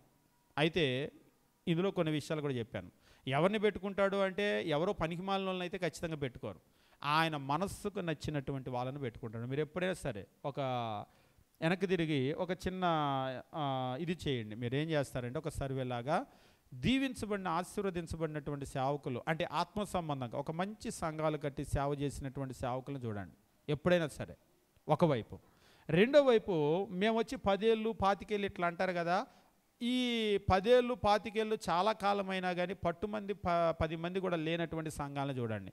ఈ రెండిటికి తేడా ఏమిటి అనేటువంటిది మనం కనుక ఆలోచన చేసినట్లయితే పూర్తిగా దేవుని చిత్తానుసారంగా పని జరుగుతూ ఉంటే దాన్ని దీవిస్తాడు. ఒకవేళ ఎదిగిన తర్వాత కూడా బబులోను రాజులాగా ఈ మహాబబులోను పట్టణం నేను కట్టింది కాదా అని గర్వం వచ్చిందనుకోండి, అక్కడి నుంచి మరలా ఏమవుతుందంటే దేవుడు త్రోసేస్తాడు. అంటే పూర్తిగా ఇదంతా మన టాలెంట్ మీద ఆధారపడేది కాదు, ఇదంతా కూడా ఎవరి మీద ఆధారపడేదంటే దేవుని మీద ఆధారపడేటువంటి పని. కాబట్టి ఇక్కడ మనం గమనించే విషయం ఏమిటి అంటే ఇది దేవుని మీద ఆధారపడేటువంటి పని, దేవుడు ఇచ్చేటువంటి పని. కాబట్టి మనము ఈ పని అనేటువంటిది చేయాలి అంటే ఏం చేయాలి? ఒకవేళ ఈ పని నేను చేయాలి అని అనుకున్నాను, చేయాలనుకుంటే ఏం చేయాలి? ఈ పని చేయటం నాకు ఇష్టము. పని మీకు అర్థమయ్యేటట్లుగా చెప్తాను. మీకు స్టేట్ గవర్నమెంట్ జాబ్లో ఒక ఉద్యోగం చేయటం అంటే మీకు ఏదో ఇష్టము, మీరేం చేయాలి? మీకు ఏదైనా ఒక ఉద్యోగం చేయాలని మీరు ఇష్టపడ్డారు, మీరేం చేయాలి? పోనీ మీకు కలెక్టర్ ఉద్యోగం కావాలనుకోండి, ఇంక ఏదో ఉద్యోగం ఎందుకు, అయితే గీతే కలెక్టర్ ఉద్యోగం కావాలి, ఏం చేయాలి? 10వ తరగతి చదువుకున్న తర్వాత అప్లై చేయాలి, అంతేనా? మనకు తెలుసు 10వ తరగతి కలెక్టర్ ఉద్యోగం ఇవ్వరని. ఇవాళ రేపు ఫ్యూన్ ఉద్యోగాలు కూడా ఇవ్వటం లేదు. కాబట్టి మనకు గనక కలెక్టర్ అవ్వాలి అనేటువంటి కోరిక ఉందనుకోండి, అవ్వాలి అనేటువంటి కోరిక ఉంటే మనం మొట్టమొదట ఏం చేయాలంటే దానికి సంబంధించిన అర్హత సంపాదించాలి. ఎడ్యుకేషనల్ క్వాలిఫికేషన్ అని అంటారు కదా, విద్యార్హత. ఆ ఉద్యోగానికి ఏ విద్యార్హత అనేటువంటిది మనం సంపాదించవలసిన అవసరం ఉంటుంది. అంతేకాదు ప్రతి ఉద్యోగానికి కూడా కొన్ని అర్హతలు ఉంటాయి. ఆ అర్హతలను మనం మీట్ అవ్వాల్సినటువంటి అవసరం ఉంటుంది. అంతేకాకుండా ఆ ఉద్యోగానికి ఒక వ్రాత పరీక్ష ఉంటుంది, దాన్ని కూడా మనం అటెండ్ చేయాలి, దానిలో కూడా మనం అర్హత సాధించాలి. ఆ తర్వాత వాళ్ళు సెలెక్ట్ చేసుకునేటువంటి విధానం ఉంటుంది కదా, అందులో కూడా మనం ఏం చేయాలంటే ఆ ప్రిలిమ్స్ అన్నో మెయిన్స్ అన్నో వాళ్ళ విధానాలు ఉంటాయి కదా, అవన్నీ కూడా మనము క్వాలిఫై అవుతూ ఆ అర్హతలు కనుక సంపాదిస్తే అప్పుడు మనకు ఆ ఉద్యోగం ఇస్తారు. లోకంలో ఏ ఉద్యోగమైనా అంతే, ఒక ప్రైవేట్ ఉద్యోగమైనా అంతే, అంతే కదా. ఇప్పుడు మనం దేవుని దగ్గర కూడా ఒక పని ఏదైనా సరే చెయ్యాలి అనుకుంటే ఇక్కడ మాత్రమే ఉన్నటువంటి ఒక పెద్ద పొరపాటుగా ఆలోచన చేసేది ఏంటి అంటే, కొందరికి సేవ చేయాలని కోరిక ఉంటుంది, కానీ వాళ్ళకి ఏమీ బైబిల్ తెలియదు. ఒకసారి ఇలాగనే కర్ణాటక రాష్ట్రం వెళ్ళినప్పుడు ఒకరు అడిగారు, నాకు సేవ చేయాలని కోరిక అని చెప్పేసి అన్నాడు. బాగా చదువుకున్నటువంటి ఒక వ్యక్తి, నాకు సేవ చేయాలన్నటువంటి కోరిక ఉంది అని చెప్పేసి అంటే, బైబిల్ నేర్చుకున్నారా అని అడిగాను. నేర్చుకోలేదు అని అన్నాడు. మరి సేవ ఎట్లా చేస్తారు నేను అడిగాను. ఉన్న పలంగా ఇప్పటికిప్పుడు దేవుడు మిమ్మల్ని సేవకుడు చేశాడు, ఈ క్షణంలోనే చేశాడు అనుకోండి, అజ్యూమ్ అనుకోండి, ఈ క్షణంలోనే మిమ్మల్ని ఒక 100-200 మంది ఉన్నటువంటి స్థానిక సంఘానికి సేవకుని చేశాడు ఇప్పటికిప్పుడు. బైబిల్ తీసుకొని ఎక్కడిని ప్రసంగానికి అని అన్నాడు మీటింగ్లో. ఇప్పటికిప్పుడు ఏం చేస్తాం మనం? చెప్పలేను అని అన్నాడు. నేను చెప్పాను, మరి చెప్పలేను అనేటువంటి మాట మీ ఎలిజిబిలిటీని చూపిస్తుందా, ఇన్ఎలిజిబిలిటీని చూపిస్తుందా? అంటే మీకు మీరే నేను అర్హుడిని కాదు, నాకు రాదు చెప్పటం అని అంటున్నారు.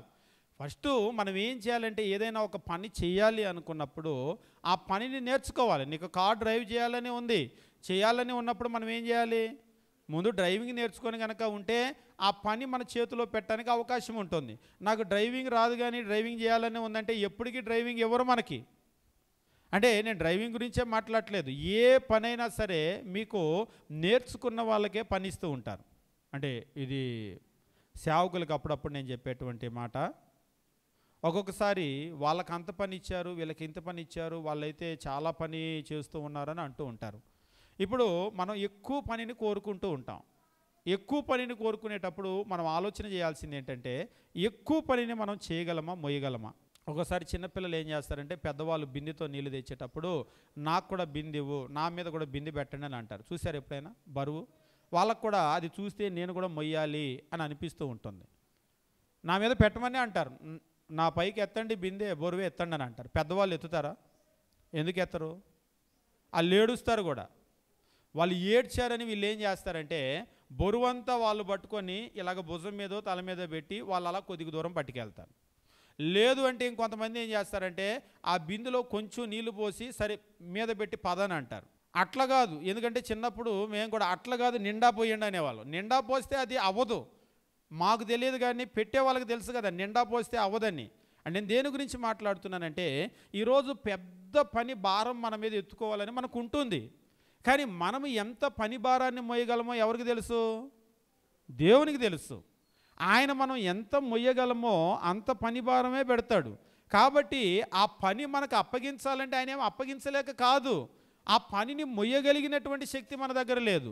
నువ్వు ఎప్పుడైతే దాన్ని మొయ్యగలిగినటువంటి వ్యక్తిగా తయారవుతావో దేవుడు ధారాళంగా ఉపయోగించుకుంటాడు. ఎందుకంటే క్రీస్తు ప్రభు చెప్తాడు, కోత విస్తారము కానీ పనివారు కొద్దిమంది ఉన్నారు. విస్తారమైన పని ఉంది, ఆయన అప్పచెప్పలేక కాదు, కానీ అప్పచెప్పడానికి మొయ్యగలిగినటువంటి సామర్థ్యం మన దగ్గర లేదు. ఇక్కడ మీరు కనుక గమనించినట్లయితే అపోస్తుల విషయంలో కూడా అపోస్తులందరికంటే కూడా వెనకాల వచ్చినటువంటి పౌలు గారు అందరికీ మించి ఆయన సువార్త ప్రయాణాలు చేశాడు. ఆసియా ఖండము, ఆఫ్రికా ఖండము, రోమ్ వరకు వెళ్ళి సువార్తను ప్రకటించాడు. వెనకొచ్చాడు ముందొచ్చాడు అనేటువంటిది కాదు, ఎవరి సామర్థ్యం ఎంతో దేవుడు అంతగా ఉపయోగించుకుంటాడు. అయితే ఈ పనిని ఇచ్చేటువంటి వాడు దేవుడు, దాన్ని మనం గుర్తించాలి. ఎట్లా ఇస్తాడు, దేన్ని బట్టి ఆయన ఇస్తాడు అంటే ఒకటి ఆ పని కొరకు మనం సిద్ధపడవలసినటువంటి అవసరం ఉంది. ఒకవేళ కలెక్టర్ ఉద్యోగానికి ఉన్నటువంటి అంత క్వాలిఫికేషన్ అంతా కూడా మీకున్నా మీరు అప్లై చేసుకోకుండా మీకు ఉద్యోగం రాదు. వస్తుందా? ఎవరైనా సరే ఆ పలానా ఊర్లో మంచి ర్యాంక్ సాధించిన వాళ్ళు ఉన్నారని ఇంటికి ఎదురొచ్చి ఉద్యోగంలో పెడతారా? అట్లా ఎవరిని కూడా పెట్టరు. మనం ఏం చేయాలంటే మనము దానికి అప్లై చేసుకోవాలి.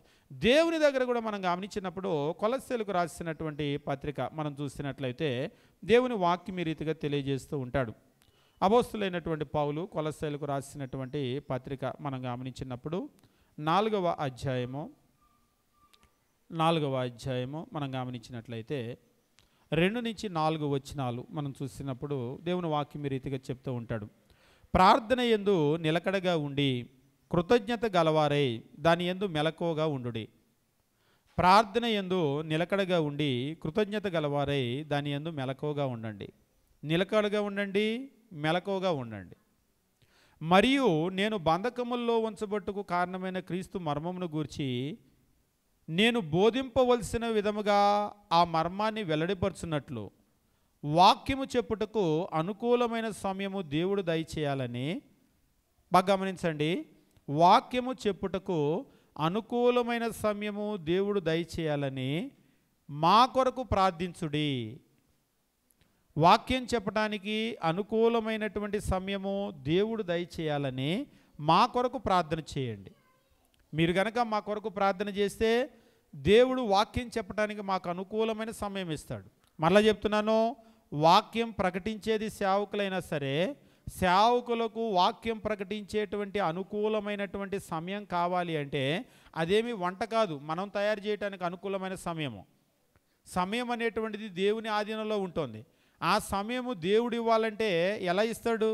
మీరు చూడండి, ప్రతిదానికి కూడా ఒక రైట్ టైం అనేటువంటిది ఉంటుంది. టైమింగ్ అని అంటూ ఉంటారు కదా లోకంలో. మీరు వంట చేసేటువంటి వాళ్ళకి బాగా తెలిసేమో, వంట చేసేటప్పుడు వంటల్లో 2 రకాల వంటలు ఉంటాయి. బిగినర్స్ ఏం చేస్తారంటే వంటల్లో పెద్ద రిస్క్ తీసుకోకుండా ఏ వంట అయినా సరే మీరు ఇవ్వండి, ఏ వంట అయినా ఒకే రకంగా వండుతారు. అంటే ఒకే రకంగా వండటం ఎలా ఉంటుందంటే, దోసకాయ టమాటా కూర చేయమన్నారు, దోసకాయల ముక్కలు కోసి టమాటాల ముక్కలు కోసి పాత్రలో వేసి సెట్లో వేసి ఉప్పు కారం పసుపు నూనె అన్నీ అందులో పోసి పొయ్యి మీద పెడతారు, అంతే, దోసకాయ కూర అయిపోతుంది. ఒకవేళ ములక్కాయ కూర చేయమన్నారు, ఇంగ్రీడియంట్స్ అన్నీ కూడా కట్ చేసి అందులో వేసి ఉప్పు కారం అందులో వేసి పొయ్యి మీద పెడతారు. మాంసం చేయమన్నారు, అవి కూడా అన్నీ అందులో వేసి ఏమేం కావాలో అన్నీ అందులో వేసి, ఎందుకంటే మేము కూడా వంట మొదలు పెట్టినప్పుడు మా ఫ్రెండ్ ఒక ఆయన ఉండేవాడు, అన్ని వంటలు చేస్తాడు, మాకు కొన్ని వంటలు రావు. ఎలా రా అన్నీ నువ్వు నేర్చుకున్నావంటే, నీకు చెప్తాను రా, ఏదైనా సరే సింపులే, నువ్వేం కష్టపడొద్దు. ఏం చేయాలంటే ఆయన చెప్పాడు, నువ్వు ఏం వండాలనుకుంటావో అన్ని ముక్కలు కోయి, నీకు కావలసినంత తగినంత ముక్కలు కోసుకో, నీకు ఎంత కావాలో మొత్తం అందులో వేసుకో, మొత్తం అందులో వేసి ఉప్పు వేసుకో, కారం వేసుకో, ఒకవేళ వెల్లిపాయి అల్లం వెల్లిపాయ వేయాలంటే అవి కూడా వేసుకో, ఏమి ఇబ్బంది లేదు, అన్నీ అందులో వేసుకో, వేసిన తర్వాత పొయ్యి మీద పెట్టు, అంతే, అన్నీ ఉడికిపోతే దింపుకో. ఇది బిగినర్స్ అనమాట. ఇట్లా కూడా వంట అయింది. ఇక రెండో వంటలు మీకు యూట్యూబ్లో ఉంటాయి, ఇక అది నేను చెప్పాల్సిన అవసరం లేదు. అన్ని రకాల వంటలు అన్నీ ఒకే టైంలో చేయటం అంటే మీరు ఈవెన్ ఒక సాంబార్ చేయాలంటే కూడా మీరు గమనించండి, ఒకే ఇంగ్రీడియంట్స్ ఇచ్చినా ఒకే టేస్ట్ రాదు. ఒకే ఇంగ్రీడియంట్స్ ఇచ్చినా కానీ ఒకే టేస్ట్ రాదు. మీరు కావాలంటే ఒకే దోసకాయ టమాటా ఒకరికి ఇవ్వండి, ఇంకొక దోసకాయ టమాటా ఇంకొకరికి ఇవ్వండి, ఇద్దరు వండితే ఒకేలా ఉండదు. మీరు ఒకవేళ మీరు నేర్పినా కానీ, మీ దగ్గర నేర్చుకున్నా కానీ సేమ్ మీలాగా చేయలేరు. కొన్నిసార్లు చేయగలుగుతారు కానీ ఎక్కడ తేడా వస్తుంది? ఉప్పు కారం అన్నీ చూపించాను కదా అంటారు ఒక్కొక్కసారి. అన్నీ చూపించినా కానీ ప్రధానమైన విషయం ఏంటంటే టైమింగ్. మీకు వంట చేసే వాళ్ళకి బాగా తెలుసు, ఏది ఎంత వేగిన తర్వాత, ఏది ఎంత కాలిన తర్వాత, లేకపోతే ఏది ఎంత ఉడికిన తర్వాత ఏది వేయాలి అనేటువంటి స్టెప్ బై స్టెప్ ఉంటుంది కదా. ఆ స్టెప్ బై స్టెప్ జాగ్రత్తగా ఫాలో అవుతూ వస్తేనే, ఒక్కొక్కసారి మనం ఏం చేస్తామంటే మధ్యలో స్టెప్ ఒకటి మర్చిపోతాం, ఏదో వేయాల్సింది, అటు తిరగగానే ప్లేట్లో అది అక్కడ కనబడుతుంది, అయ్యో ఇది వేయలేదే అని అప్పుడు గుర్తుకొస్తుంది. ఏం చేస్తారంటే మేనేజ్ చేయడానికి దాన్ని తీసి అందులో వేసేస్తారు, వేసినా కానీ అది ఆ టేస్ట్ రాదు. అంటే దేని గురించి నేను మాట్లాడుతున్నానంటే, ప్రపంచంలో ఏదైనా సరే టైమింగ్ మీద ఆధారపడి ఉంటుంది. ఒక వంట కావచ్చు, ఒక చదువు కావచ్చు, ఒక అభివృద్ధి కావచ్చు. ఇప్పుడు కూడా కొంతమంది పెద్దోళ్ళు అయిన తర్వాత అప్పట్లో చదవలేదని బాధపడతారు, ఇప్పుడు వెనక్కి వెళ్ళి చదువుకొని వచ్చి ఇప్పుడు పెద్ద కలెక్టర్ అవ్వదు ఇంకా. ఒకవేళ ఇప్పుడు చదువుకున్నా కానీ ఇప్పుడు కలెక్టర్ ఉద్యోగానికి పిలవరు, ఆయన్ని వయసు అయిపోతుంది. అది టైం అనేటువంటిది ఉంటుంది. ఇక నేను చెప్పాలనుకున్న విషయం ఏంటంటే, ముఖ్యంగా సేవ విషయంలో అనుకూలమైనటువంటి సమయము అనేటువంటిది ఒకటి ఉంటుంది, రైట్ టైం.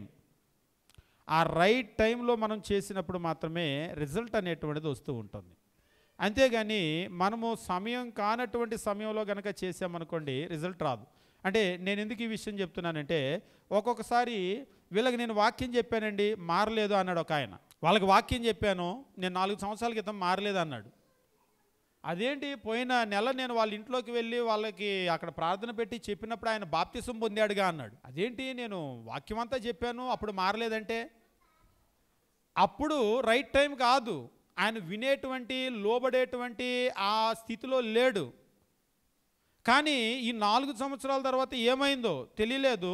కానీ దేవుడు ఏం చేశాడంటే వాళ్ళ మనసుని ఇప్పుడు సువార్తకు అనుకూలంగా ఉంచాడు. మీరు చూడండి, మనిషిగా మనం కూడా ఇప్పుడు ఉన్నట్లుగా కాసేపటికి ఉండం. ఇప్పుడు చాలా గర్వంగా ఉన్నాం అనుకోండి, ఇప్పుడు చాలా గర్వంగా ఉన్నాం. మనకి ఒక 4 రోజుల్లోనో ఒక నెల రోజుల్లోనో మన ఆస్తి అంతా పోయింది, కుటుంబంలో పెద్ద దిక్కు కోల్పోయాం, ఉద్యోగం పోయింది, కరోనా వల్ల చాలా ఉద్యోగాలు, మొన్న కూడా చూస్తే ఇన్ఫోసిస్లో 23,000 ఉద్యోగాలు ఎన్నో ఎగిరిపోయినాయి. మొత్తం ఇన్ఫోసిస్ స్టార్ట్ అయిన తర్వాత మొదటిసారి అని చెప్పేసి అంటూ ఉన్నారు. మొత్తం ఉద్యోగం ఎగిరిపోయింది. ఇప్పుడు కూడా అదే గర్వంగా మాట్లాడగలడా? ఏమైపోతుంది అంతా? ఉద్యోగం పోయి, సంపాదన పోయి, పెద్ద దిక్కు పోయి, నాణేలు వావాలు పోయి, మొత్తం ఇదంతా పోగానే ఏమవుతుందంటే బాగా మెత్తబడిపోతాం, కృంగిపోతాం. అప్పుడు మాట్లాడినట్టుగా అప్పుడు ప్రవర్తించినట్టుగా ఇప్పుడు ఉండదు.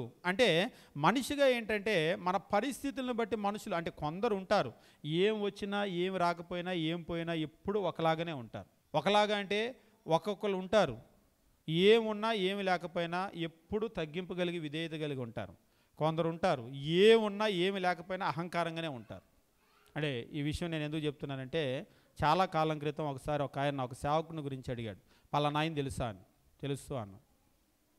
ఆయనకి ఎందుకు అంత గర్వం అన్నాడు. ఆయనకి ఎందుకు అంత గర్వం అంటే నేనేం చెప్తాను అంటే, పాపం వాళ్ళు ఉండేది పూరింట్లో, ఆస్తి ఏమీ లేదు, చదువు లేదు, సేవ లేదు, పోనీ పిల్లలు ఏమన్నా పెద్ద పెద్ద ఆఫీసర్లు అంటే అది లేదు. అసలు ఏం చూసుకొని అంత గర్వం అంటే? వాస్తవంగా ఆ కుటుంబాన్ని గురించి అందరికీ తెలుసు. ఆయనకే కాదు, వాళ్ళ నాన్న, వాళ్ళ అమ్మ, వాళ్ళ ఇంట్లో వాళ్ళందరూ అలాగనే ఉంటారు. ఎవరిని లెక్క చేయరు, ఏమున్నా ఏమి లేకపోయినా ఎవరిని లెక్క చేయరు. మరి అది ఎందుకనో తెలియదు, కొంతమందికి అట్లా ఉంటుంది. ఆ కుటుంబంలో పెంచేటప్పుడు ఆ పిల్లలు కూడా అలానే ఉంటారు, బాగా హెడ్ వెయిట్గా ఉంటారు. కానీ కొంతమంది ఉంటారు ఎంత ఉన్నా కానీ చాలా విధేయతగా ఉంటారు. ఎందుకు నేను విషయం చెప్తున్నానంటే, అది మన అహంకారం కానీ గర్వం కానీ సర్కమ్స్టాన్సెస్ బట్టి వస్తూ ఉంటాయి పోతూ ఉంటాయి కాదు, పెంపకాన్ని బట్టి కూడా ఉంటుంది. మనం పిల్లల్ని జాగ్రత్తగా పెంచి నేర్పించేదాన్ని బట్టి కూడా ఉంటుంది. కానీ మనుషులకి మనం ఎంత నేర్పించినా ఒక్కోసారి ఏం చేస్తూ ఉంటారంటే పరిస్థితులను బట్టి వెళ్ళిపోతూ ఉంటారు. పరిస్థితులు బాగుంటే ఒకలాగా, బాగోపోతే ఒకలాగా చేస్తూ ఉంటారు. ఇటువంటి వాళ్ళు ఎక్కువ మంది లోకంలో ఉన్నారు. కాబట్టి మనము నిన్న వాక్యం చెప్పాగా అనుకోవద్దు, నిన్న వినలేదు ఇవాళకి మారుండకూడదా వాళ్ళు? మొన్న వాక్యం చెప్పాగా అనుకోవద్దు, మొన్న వాళ్ళు వినలేదు ఈవేళ అట్లా ఉండకూడదా? కాబట్టి మనం ఏం చేయాలంటే ఆ రైట్ టైం కొరకు మనం ఎప్పుడు ఎదురు చూస్తూ ఉండాలి. ఒక విషయాన్ని చెప్పి నేను ముగిస్తాను. మీకు సువార్తను కూడా మీరు గమనించినట్లయితే, ఏదేను తోటలో మానవుడు పాపం చేశాడు. ఆదాము హవ్వ దేవుని దగ్గర నుంచి దూరం అయిపోయారు. దూరం అయిపోతే క్రీస్తు ప్రభువును భూమి మీదకి పంపించి ఈ లోకములో ఉన్నటువంటి వారందరినీ కూడా రక్షించాలనేటువంటిది దేవుని సంకల్పం. ఏదేను తోట దగ్గర నుంచి క్రీస్తు ప్రభు భూమి మీదకి రావడానికి మీరు మధ్య సమయం కనుక చూస్తే రమారమి అంటే అప్రాక్సిమేట్లీ 4000 years, 4000 సంవత్సరాలు. అప్పుడప్పుడు కొంతమంది ప్రశ్న అడుగుతారు, ఎందుకు 4000 సంవత్సరాలు ఆగాడు దేవుడు, త్వరగా పంపించేసి ఉండొచ్చు కదా అని. ఎప్పుడైనా ఆలోచన చేశారా? తొందరగా పంపించేస్తే తొందరగా పని అయిపోయేది కదా, తొందరగా అందరూ రక్షించబడేవాళ్ళు కదా, మరి ఎందుకు తొందరగా పని చేయలేదు? ఒకసారి ఒకళ్ళు అడిగితే అంటే వెటకారంగా పక్కన అంటున్నాడు, నీ అంత తొత్తర లేదులే దేవుడికని. కొంతమంది ఊరికి ఆవేశపడతారు, అయిపోతే తొందరగా అయిపోతే తొందరగా అయిపోతే తొందరగా అయిపోతే అని. అంటే ప్రతిదానికి కూడా ఒక రైట్ టైం అనేది ఉంటుంది. మీకు గలతీలకు రాసినటువంటి పత్రికలో ఒక మాట అంటే చాలా ఇంపార్టెంట్ మాట, అది గలతీలకు రాసినటువంటి పత్రిక మనం గమనించినప్పుడు 4వ అధ్యాయం 4వ వచనము, అయితే కాలము ఇక్కడ చెప్తూ ఉన్నాడు, కాలము పరిపూర్ణమైనప్పుడు దేవుడు తన కుమారుని పంపెను. అయితే కాలము పరిపూర్ణమైనప్పుడు దేవుడు తన కుమారుని పంపెను. ఎప్పుడు పంపించాడట? కాలము పరిపూర్ణమైనప్పుడు. ఇదే కాదు, మీరు చాలా సందర్భాల్లో చూడండి, దేవుడు ఎప్పుడు కూడా ఒక పని అయిపోయేదిగా పని అవ్వాలి, కానీ అట్ ద సేమ్ టైం మీరు కూర పొయ్యి మీద పెట్టారు, అన్నీ ఇందాక చెప్పినట్లుగా బిగినర్స్ లాగా అన్నీ ఒక్కసారి లోపలేసి మూతేసి కప్పెట్టి వంట చేయరు. ఏం చేస్తారు? ముందు ఒకటేసి ఆ తర్వాత టైం కొరకు ఎదురు చూస్తూ ఉంటారు. అది ఎంతవరకు వేగాలో, ఉడకాలో, కొన్ని మగ్గాలో, అది అయిన తర్వాత నెక్స్ట్ స్టెప్ కొరకు ఎదురు చూస్తారు. నెక్స్ట్ స్టెప్ చేయటానికి మీరు రెడీగా ఉన్నారు, కానీ ఇది రైట్ టైం కాదు. లోపల వేసింది పని అయితే కానీ నెక్స్ట్ స్టెప్లోకి మీరు వెళ్ళగలరు. ఇక్కడ కూడా మీరు గమనించండి, ఆదికాండం మీరు కనుక చూసినట్లయితే దేవుడు అబ్రహాముతో మాట్లాడేటువంటి ఒక సందర్భంలో దీని గురించే తెలియజేస్తూ ఉంటాడు. అబ్రహాముతో మాట్లాడుతూ ఆదికాండం మనం పరిశీలన చేసినట్లయితే 15వ అధ్యాయము దేవుని వాక్యం ఈ రీతిగా తెలియజేస్తూ ఉంటాడు. 15వ అధ్యాయము మనం కనుక గమనించినట్లయితే 16వ వచనములో దేవుడు పాలు తేనెలు ప్రవహించే దేశం ఇస్తాను రమ్మని అబ్రహామును పిలిచాడు. కానీ అబ్రహాము టైంలో ఇవ్వలేదు దాన్ని. ఇంకా మీరు గమనించినట్లయితే అది రమారమి అబ్రహామును పిలిచిన 400 సంవత్సరాల తర్వాత, అంటే అబ్రహాము సంతానం ఐగుప్తులోకి వెళ్ళిపోయి అక్కడ బానిసత్వంలో ఉండి అక్కడి నుంచి తిరిగి వచ్చిన తర్వాత 400 సంవత్సరాల తర్వాత అప్పుడు ఇచ్చాడు. అయ్యా ఇప్పుడు ఇచ్చేస్తే ఇల్లు కట్టుకుంటారు కదా అంటే ఇప్పుడు రైట్ టైం కాదు. ఎందుకు కాదంటే 15వ అధ్యాయం 16వ వచనం చెప్తూ ఉన్నాడు, అమోరీల అక్రమము ఇంకనూ సంపూర్ణము కాలేదు గనుక నీ 4వ తరం వారు ఇక్కడికి మరల వచ్చేదరని నిశ్చయముగా తెలుసుకోమని అబ్రహాముతో చెప్పాను. ఎన్ని తరాలట? నీ 4వ తరం వాళ్ళు నేను పంపించేస్తాను. పంపించి అంటే దేవుని కంప్లీట్ ప్లాన్ ఉంది. వీళ్ళది ఇదంతా కూడా ఇప్పుడు మీరు ఒక కూర పొయ్యి మీద పెట్టగానే పిల్లలు ఒక్కోసారి వచ్చి ఆకలి అవుతుంది ఎంతసేపు అని అంటారు. ఏం చెప్తారు మీరు? నాకు కూడా తెలియదురా, నేను కూడా పొయ్యి మీద పెట్టాక అంటారా? మీరు ఖచ్చితంగా చెప్పగలుగుతారు. పప్పు అయితే ఎంతసేపు అవుతుంది, వెజ్ అయితే ఎంతసేపు అవుతుంది, మీరు పెట్టే ఏ కూర అయినా సరే మీరు పెట్టే ముందే వండే ముందు దీనికి ఇంతసేపు అని మీరు చెప్పేయగలుగుతారు. ఎట్లా చెప్పగలుగుతారు? ఏ పని చేసే వాళ్ళు ఆ పని ఇట్లా అని చెప్పేయగలుగుతారు. ఎట్లా చెప్పగలుగుతారు? దేవుడికి కూడా ఈ ప్రపంచము, మనుషులు, మనస్తత్వాలు ఇదంతా ఆయనకు బాగా తెలుసు. వీళ్ళ అక్రమం పండటానికి ఎంతకాలం అవుతుందో కూడా కరెక్ట్గా చెప్పేశాడు. ఆయన చూడండి ఎంత బాగా చెప్పాడో, అమోరీల అక్రమం ఇంకా సంపూర్ణం కాలేదు, అది సంపూర్ణం అవటానికి ఎంతకాలం పడుతుందట? నీ 4వ తరం వారు ఇక్కడికి మరలా వస్తారు. 4 తరాలు ఆ టైం కనుక వాళ్ళకి ఇస్తే వాళ్ళ పాపం పండుతుంది. అంటే దేవుడు మంచి చేయటానికి టైమింగే కాదు, శిక్ష వేయటానికి కూడా ఏం చేస్తున్నాడంటే టైమింగ్ చూస్తూ ఉన్నాడు. ఇది ఎప్పుడు కూడా నేను చెప్తూ ఉంటాను, దేవుడు దెబ్బ కొట్టలేదు కదా అని నువ్వు చేసేది రైట్ కాదు. ఇక్కడ అమ్మోరీల్ని ఇంకా దెబ్బ కొట్టలేదు, అట్లని వాళ్ళు చేసేది రైట్ కాదు. దేవుడు ఎందుకు ఎదురు చూస్తున్నాడు? ఉదాహరణకి పిల్లలు అల్లరి చేస్తున్నారు అనుకోండి, వెంటనే వెళ్ళి పేర్లను కొట్టం మనం, ఏయ్ అని అంటాం, మౌనంగా ఉండమంటాం. లేదు, ఇంకా మాట్లాడుతూనే ఉంటారు. ఇంకా మాట్లాడుతూనే ఉంటే మనం ఏం చేస్తాం? చూస్తాం. వాళ్ళ అల్లరి తగ్గిపోయి ఆగిపోయింది అనుకోండి, మనం కూడా ఆగిపోతాం. లేదు, వాళ్ళ అల్లరి పెరిగి మనం అనుకున్న స్థాయికి వచ్చారనుకోండి, దెబ్బ కొట్టే స్థాయికి వస్తే అప్పుడే దెబ్బ కొడతాం. అంతే కదా? గద్దింపు స్థాయిలో ఉంటే గద్దింపే, దాన్ని దాటిపోయి దెబ్బ కొట్టే స్థాయిలో ఉంటేనే అప్పుడు దెబ్బ కొడతాం. అంతేగాని మొట్టమొదటే వెళ్ళిపోము. ఇక్కడ దేవుడు కూడా ఏం చేస్తున్నాడంటే సమయం కొరకు చూస్తూ ఉన్నాడు. ఆ రైట్ టైం అంటే ప్రతి పనికి కూడా ఒక సమయం ఉంది. ప్రసంగి గ్రంథము మనం గమనించేటప్పుడు దేవుని వాక్యం ఈ రీతిగా తెలియజేస్తూ ఉంటాడు. ఈ భూమి మీద ప్రతి దానికి కూడా ఒక టైం ఉంది. ప్రసంగి గ్రంథం 3వ అధ్యాయం మనం గమనించేటప్పుడు 3వ అధ్యాయం 1వ వచనము దేవుని వాక్యం ఈ రీతిగా తెలియజేస్తూ ఉంటాడు. ప్రతి దానికి సమయము కలదు. దేనికి సమయం ఉందట? కొన్నింటికి మాత్రమే సమయం ఉందా? ప్రతి దానికి సమయము కలదు అని చెప్పేసి అంటూ ఉన్నాడు. ఆకాశము క్రింద ప్రతి ప్రయత్నమునకు సమయము కలదు. ప్రతి దానికి కూడా సమయం ఉంది. There is a time for everything అని చెప్పేసి అంటూ ఉంటాడు. There is a time for everything. ప్రతి దానికి కూడా ఒక సమయం ఉంది. ఇక్కడ మనకు తెలియజేస్తూ ఉంటాడు, పుట్టుటకు, చచ్చుటకు, నాటుటకు, నాటబడిన దాన్ని పెరిగివేయుటకు, చంపుటకు, బాగు చేయుటకు, పడగొట్టుటకు, కట్టుటకు, ఏడ్చుటకు, నవ్వుటకు, దుఃఖించుటకు, నాట్యమాడుటకు, రాళ్లను పారవేయుటకు, రాళ్లను కుప్పగా వేయుటకు, కౌగులించుట మానుటకు, వెదకుటకు, పోగొట్టుకొనుటకు, దాచుకొనుటకు, పారవేయుటకు, చింపుటకు, కుట్టుటకు, మౌనంగా ఉండుటకు, మాట్లాడుటకు, ప్రేమించుటకు, ద్వేషించుటకు, యుద్ధము చేయుటకు, సమాధాన పట్టుకు, కష్టపడిన వారికి తమ కష్టం వల్ల వచ్చిన లాభమేమి అని అంటూ ఉంటాడు. ఇవన్నీ ప్రతిదానికి కూడా ఒక సమయం ఉంది. అయితే దేవుడు ఏం చేస్తూ ఉంటాడంటే ఆ సమయం కొరకు, రైట్ టైం కొరకు ఎప్పుడు కూడా చూస్తూ ఉంటాడు. మనకు అసలు కొంతమందికి ఏదైనా చెయ్యాలి అని అనిపిస్తే అప్పటికప్పుడు అయిపోవాలంతే. అది అయితే కానీ ఒప్పుకోరు. ఇది రైట్ టైమా కాదా అనేటువంటి తెలియదు. ఒకసారి ఏం చేస్తారంటే పండ్లు తెచ్చి పండబెట్టుకుంటారు ఇంట్లో. వాళ్ళు కూడా ఏం చేస్తారంటే ఒకసారి ఇలాగనే అరటిపండ్లు కొనేటప్పుడు అరటిపండ్లు ఏం చేశారంటే పండు ఇచ్చారు, పచ్చి కూడా ఇచ్చారు. అన్నీ పండు ఇవ్వంటే అన్నీ పండు ఇస్తే పాడైపోతాయి సార్, ఈ సగం పండు ఇవాళ తినండి, రేపటికి ఈ సగం పచ్చి ఉంటాయి కదా అవి కరెక్ట్గా రేపటికి మగ్గుతాయి అని అన్నారు. మనం అట్లా ఒప్పుకోం, అన్ని పండు కంటికి కనబడితేనే. అవి నిజంగానే రేపటికి కొన్ని పాడైపోతాయి. ఒక్కోసారి మనం ఏం చేస్తామంటే ఇలాగనే ఒకసారి ఒక సహోదరుడు అన్నీ పచ్చి తెచ్చుకున్నాడు, రేపుడు దాకా ఆగలేక ఒకటి పచ్చి తినేసాడు. పచ్చి తినేసి కడుపు పాడైపోయింది. మీటింగ్కి ఫోన్ చేస్తే కడుపు బాగలేదు ఇవాళ రాలేనన్నారు. అదేంటి నేను బాగానే ఉన్నారు అంటే ఈ మామిడికాయలు తెచ్చుకున్నాం కొంచెం రేపటికి పండుతాయి అని అన్నారు, రేపటికి ఊర్లో ఉండను కదా అని ఇవాళ ఒకటి తినేసానని అన్నాడు. రేపుడు పండేది ఇవాళ ఎందుకు తిన్నారంటే రేపటికి ఊర్లో ఉండనుగా అన్నాడు. అంటే రేపుడికి చేయాల్సిన పని రేపే చేయాలి. ఇప్పుడు ఆ పండు రేపు తినమన్నాడు, రేపే తినాలి. ముందు ఇవాళ ఊర్లో ఉన్నాం కదా అని తినేస్తే ఏమైంది? ఒకసారి మీరు చూడండి, అవి పచ్చిగా ఉన్నప్పుడు జాంకాయలాగా కరకరలాడితే పండిపోయిన తర్వాత స్వభావం మారిపోతుంది. నేనేం చెప్పాలనుకుంటున్నానంటే ప్రతి పనికి కూడా ఒక టైం ఉంటుంది, రైట్ టైం. దేవుడు ఏం చేస్తూ ఉన్నాడంటే ఎప్పుడు కూడా ఆ రైట్ టైం కొరకు చూస్తూ ఉన్నాడు, ఆ రైట్ టైంలోనే ఆ పని చేస్తున్నాడు. కాలము పరిపూర్ణమైనప్పుడు ఆయన తన కుమారుని పంపించాడు.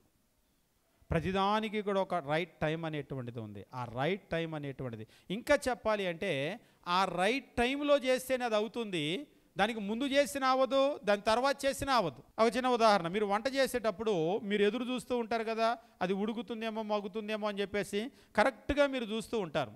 మీరు ఆ టైం వరకు చూశారు, కరెక్ట్గా ఆ టైం వచ్చేసరికి ఎవరో పిలిచారు, బయటికి వెళ్ళారు. ఒక 5 నిమిషాలు మాట్లాడి వచ్చేసరికి ఏమవుతుంది? అక్కడ దాకా ఉడికి అట్లా ఆగిపోతుందా మీ కొరకు? వచ్చేసరికి ఏమవుతుంది? మనకు బాగా తెలుసు, మాడి బొగ్గు అవుతుంది. అంటే దానికి ముందు ఆ పని చేయలేరు, దాని తర్వాత కూడా మళ్ళీ మాడిపోతే ఏం చేయాలి? కొన్ని పనులు అలాగనే ఆ రైట్ టైంలో చేస్తే మాత్రమే అవి అవుతాయి. సువార్త అనేటువంటి విషయంలో కూడా చూడండి, మనుషుల యొక్క హృదయం అనేటువంటిది ఆ సెన్సిటివ్గా ఉంటుంది కదా, ఆ మెత్తబడి ఉంటుంది కదా, ఆ రైట్ టైం అనేటువంటిది చాలా ఇంపార్టెంట్. ఒక్కొక్కరికి అట్లా కాదు, నా దగ్గర ఈ లెసన్ ఉంది, ఈ లెసన్ మీకు చెప్పాల్సిందే, ఈ లెసన్ ఇంటే మారుతాడు అంటున్నాడు ఒక ఆయన. నేను చెప్పాను ఈ లెసన్ ఇంటే మారుతాడు అనుకుంటే మన భ్రమ. అది మన లెసన్ ఇంటే కాదు. ఇప్పుడు నీ లెసన్ నీ చేతిలో ఉందిగా, ప్రపంచం అంతటి చెప్పి అందరినీ మార్చు. మరి ప్రపంచం అంతా వద్దు, మీ ఏలూరు అందరూ చెప్పి ఏలూరు అందరినీ మార్చు. మన చేతిలో ఉన్న లెసన్లో లేదు, రైట్ టైం అనేది ఒకటి ఉంది. ఆ సమయంలో మనం దాన్ని చేసినప్పుడు మాత్రమే ఆ రిజల్ట్ మనకు వస్తుంది, ఏ వ్యక్తి దగ్గర అయినా. ఇప్పుడు అపోస్తులైనటువంటి పౌలు ఏమంటున్నాడంటే అపవాది ఏం చేస్తాడంటే ఆ రైట్ టైంలో మనల్ని తీసుకెళ్ళి ఎక్కడో ఇరికిస్తాడు. ఎందుకంటే ఆ టైంలో చేస్తే రిజల్ట్ వస్తుంది, స్వార్థ పనులు ఆయనకి బాగా తెలుసు. అందుకనే ఈ అపవాది ఏం చేస్తాడంటే ఈ రైట్ టైంలో తీసుకొని వెళ్ళి కరెక్ట్గా ఎక్కడో ఇరికిస్తాడు. ఇప్పుడు అపోస్తులైనటువంటి పౌలు వీళ్ళని ఏమని కోరుతూ ఉన్నాడంటే కొలస్సీలకు రాసినటువంటి పత్రిక మనం గమనించుకొని మనం ముగించుకోవటానికి ప్రయత్నం చేద్దాం. 4వ అధ్యాయము 3వ వచనం మనం గమనించినప్పుడు దేవుని వాక్యం ఈ రీతిగా చెప్తూ ఉన్నాడు. 4వ అధ్యాయము 2-4 వచనాల్లో ప్రార్థన యందు నిలకడగా ఉండి కృతజ్ఞత గలవారే దాని యందు మెలకువగా ఉండండి. ప్రార్థనలో నిలకడగా ఉండండి, ప్రార్థనలో మెలకువగా ఉండండి. మరియు నేను బంధకాల్లో ఉంచబడటానికి కారణమైన క్రీస్తు మర్మాన్ని గూర్చి నేను బోధింపవలసిన విధముగానే ఆ మర్మాన్ని వెల్లడిపరుచున్నట్లు వాక్యము చెప్పుటకు అనుకూలమైన సమయము దేవుడు దయచేయాలని మా కొరకు ప్రార్థించండి. ఈ కొలస్సీ పత్రిక వ్రాయబడేటప్పుడు అపోస్తులైనటువంటి పౌలు ఈయన అరెస్ట్ చేయబడి ఉన్నాడు, చెరపత్రికలు అని చెప్పేసి అంటూ ఉంటారు. ఈయన బంధించబడి ఉన్నటువంటి చెరసాల్లో రాసినటువంటి పత్రికలు అన్నమాట. ఎఫెసీ, ఫిలిప్పి, కొలస్సీ ఇవి చెరపత్రికలు. అరెస్ట్ అయ్యి లోపల ఉన్నాడు. ఇప్పుడు ఈయన ఏమని అడుగుతున్నాడంటే మా కొరకు ప్రార్థించండి అని చెప్పేసి అంటున్నాడు. ఎందుకు? వాక్యము చెప్పుటకు అనుకూలమైన సమయము దేవుడు దయచేయాలని మా కొరకు ప్రార్థించండి. ఆ రైట్ టైం, దాని కొరకు దేవుడు ఎలాగైతే ఎదురు చూస్తున్నాడో వీళ్ళు కూడా రైట్ టైం కొరకు ఎదురు చూస్తున్నారు. కరెక్ట్గా ఆ రైట్ టైంలో మేము ఇక్కడ ఉన్నామంటే బయట జరగాల్సిన ఆ పని జరగదు. కాబట్టి మా కొరకు ప్రార్థన చేయండి. అంటే అరెస్ట్ అయినటువంటి వాళ్ళు ఆ డోర్ తెరవబడాలి, బయటికి రావాలి అంటే ఇదంతా ఎవరి చేతిలో ఉంటుందంటే దేవుని చేతిలో. అందరి హృదయాలు కూడా మనకు బైబిల్లో అంటాడు రాజుల హృదయాలు దేవుని చేతుల్లో నీటి కాలువలో వంటివి అని చెప్పేసి అంటాడు. అధికారులు వాళ్ళని ఎట్లా తిప్పాలంటే అట్లా తిప్పుతాడు. మనకు అనుకూలంగా తిప్పాలంటే తిప్పుతాడు, మనకు వ్యతిరేకంగా తిప్పాలంటే తిప్పుతాడు. మనం రాజుల గ్రంథం అంతా కూడా చదివేటప్పుడు ఈ రాజకీయమే మనం చూస్తాం. దేవుడు ఎవరికి వ్యతిరేకంగా తిప్పాలంటే తిప్పుతాడు, ఎవరి దగ్గర నుంచి అనుకూలంగా తిప్పాలంటే తిప్పుతాడు. కాబట్టి ఈ ప్రపంచం అంతా కూడా దేవుని ఆధీనంలోనే ఉంది. ఆ రైట్ టైం అనేటువంటిది దేవుని మీద ఉంటుంది, దేవుని చేతిలో ఉంటుంది. ఆయన ఎవరికి దాన్ని ఇవ్వాలనుకుంటాడో వాళ్ళకి ఇస్తాడు.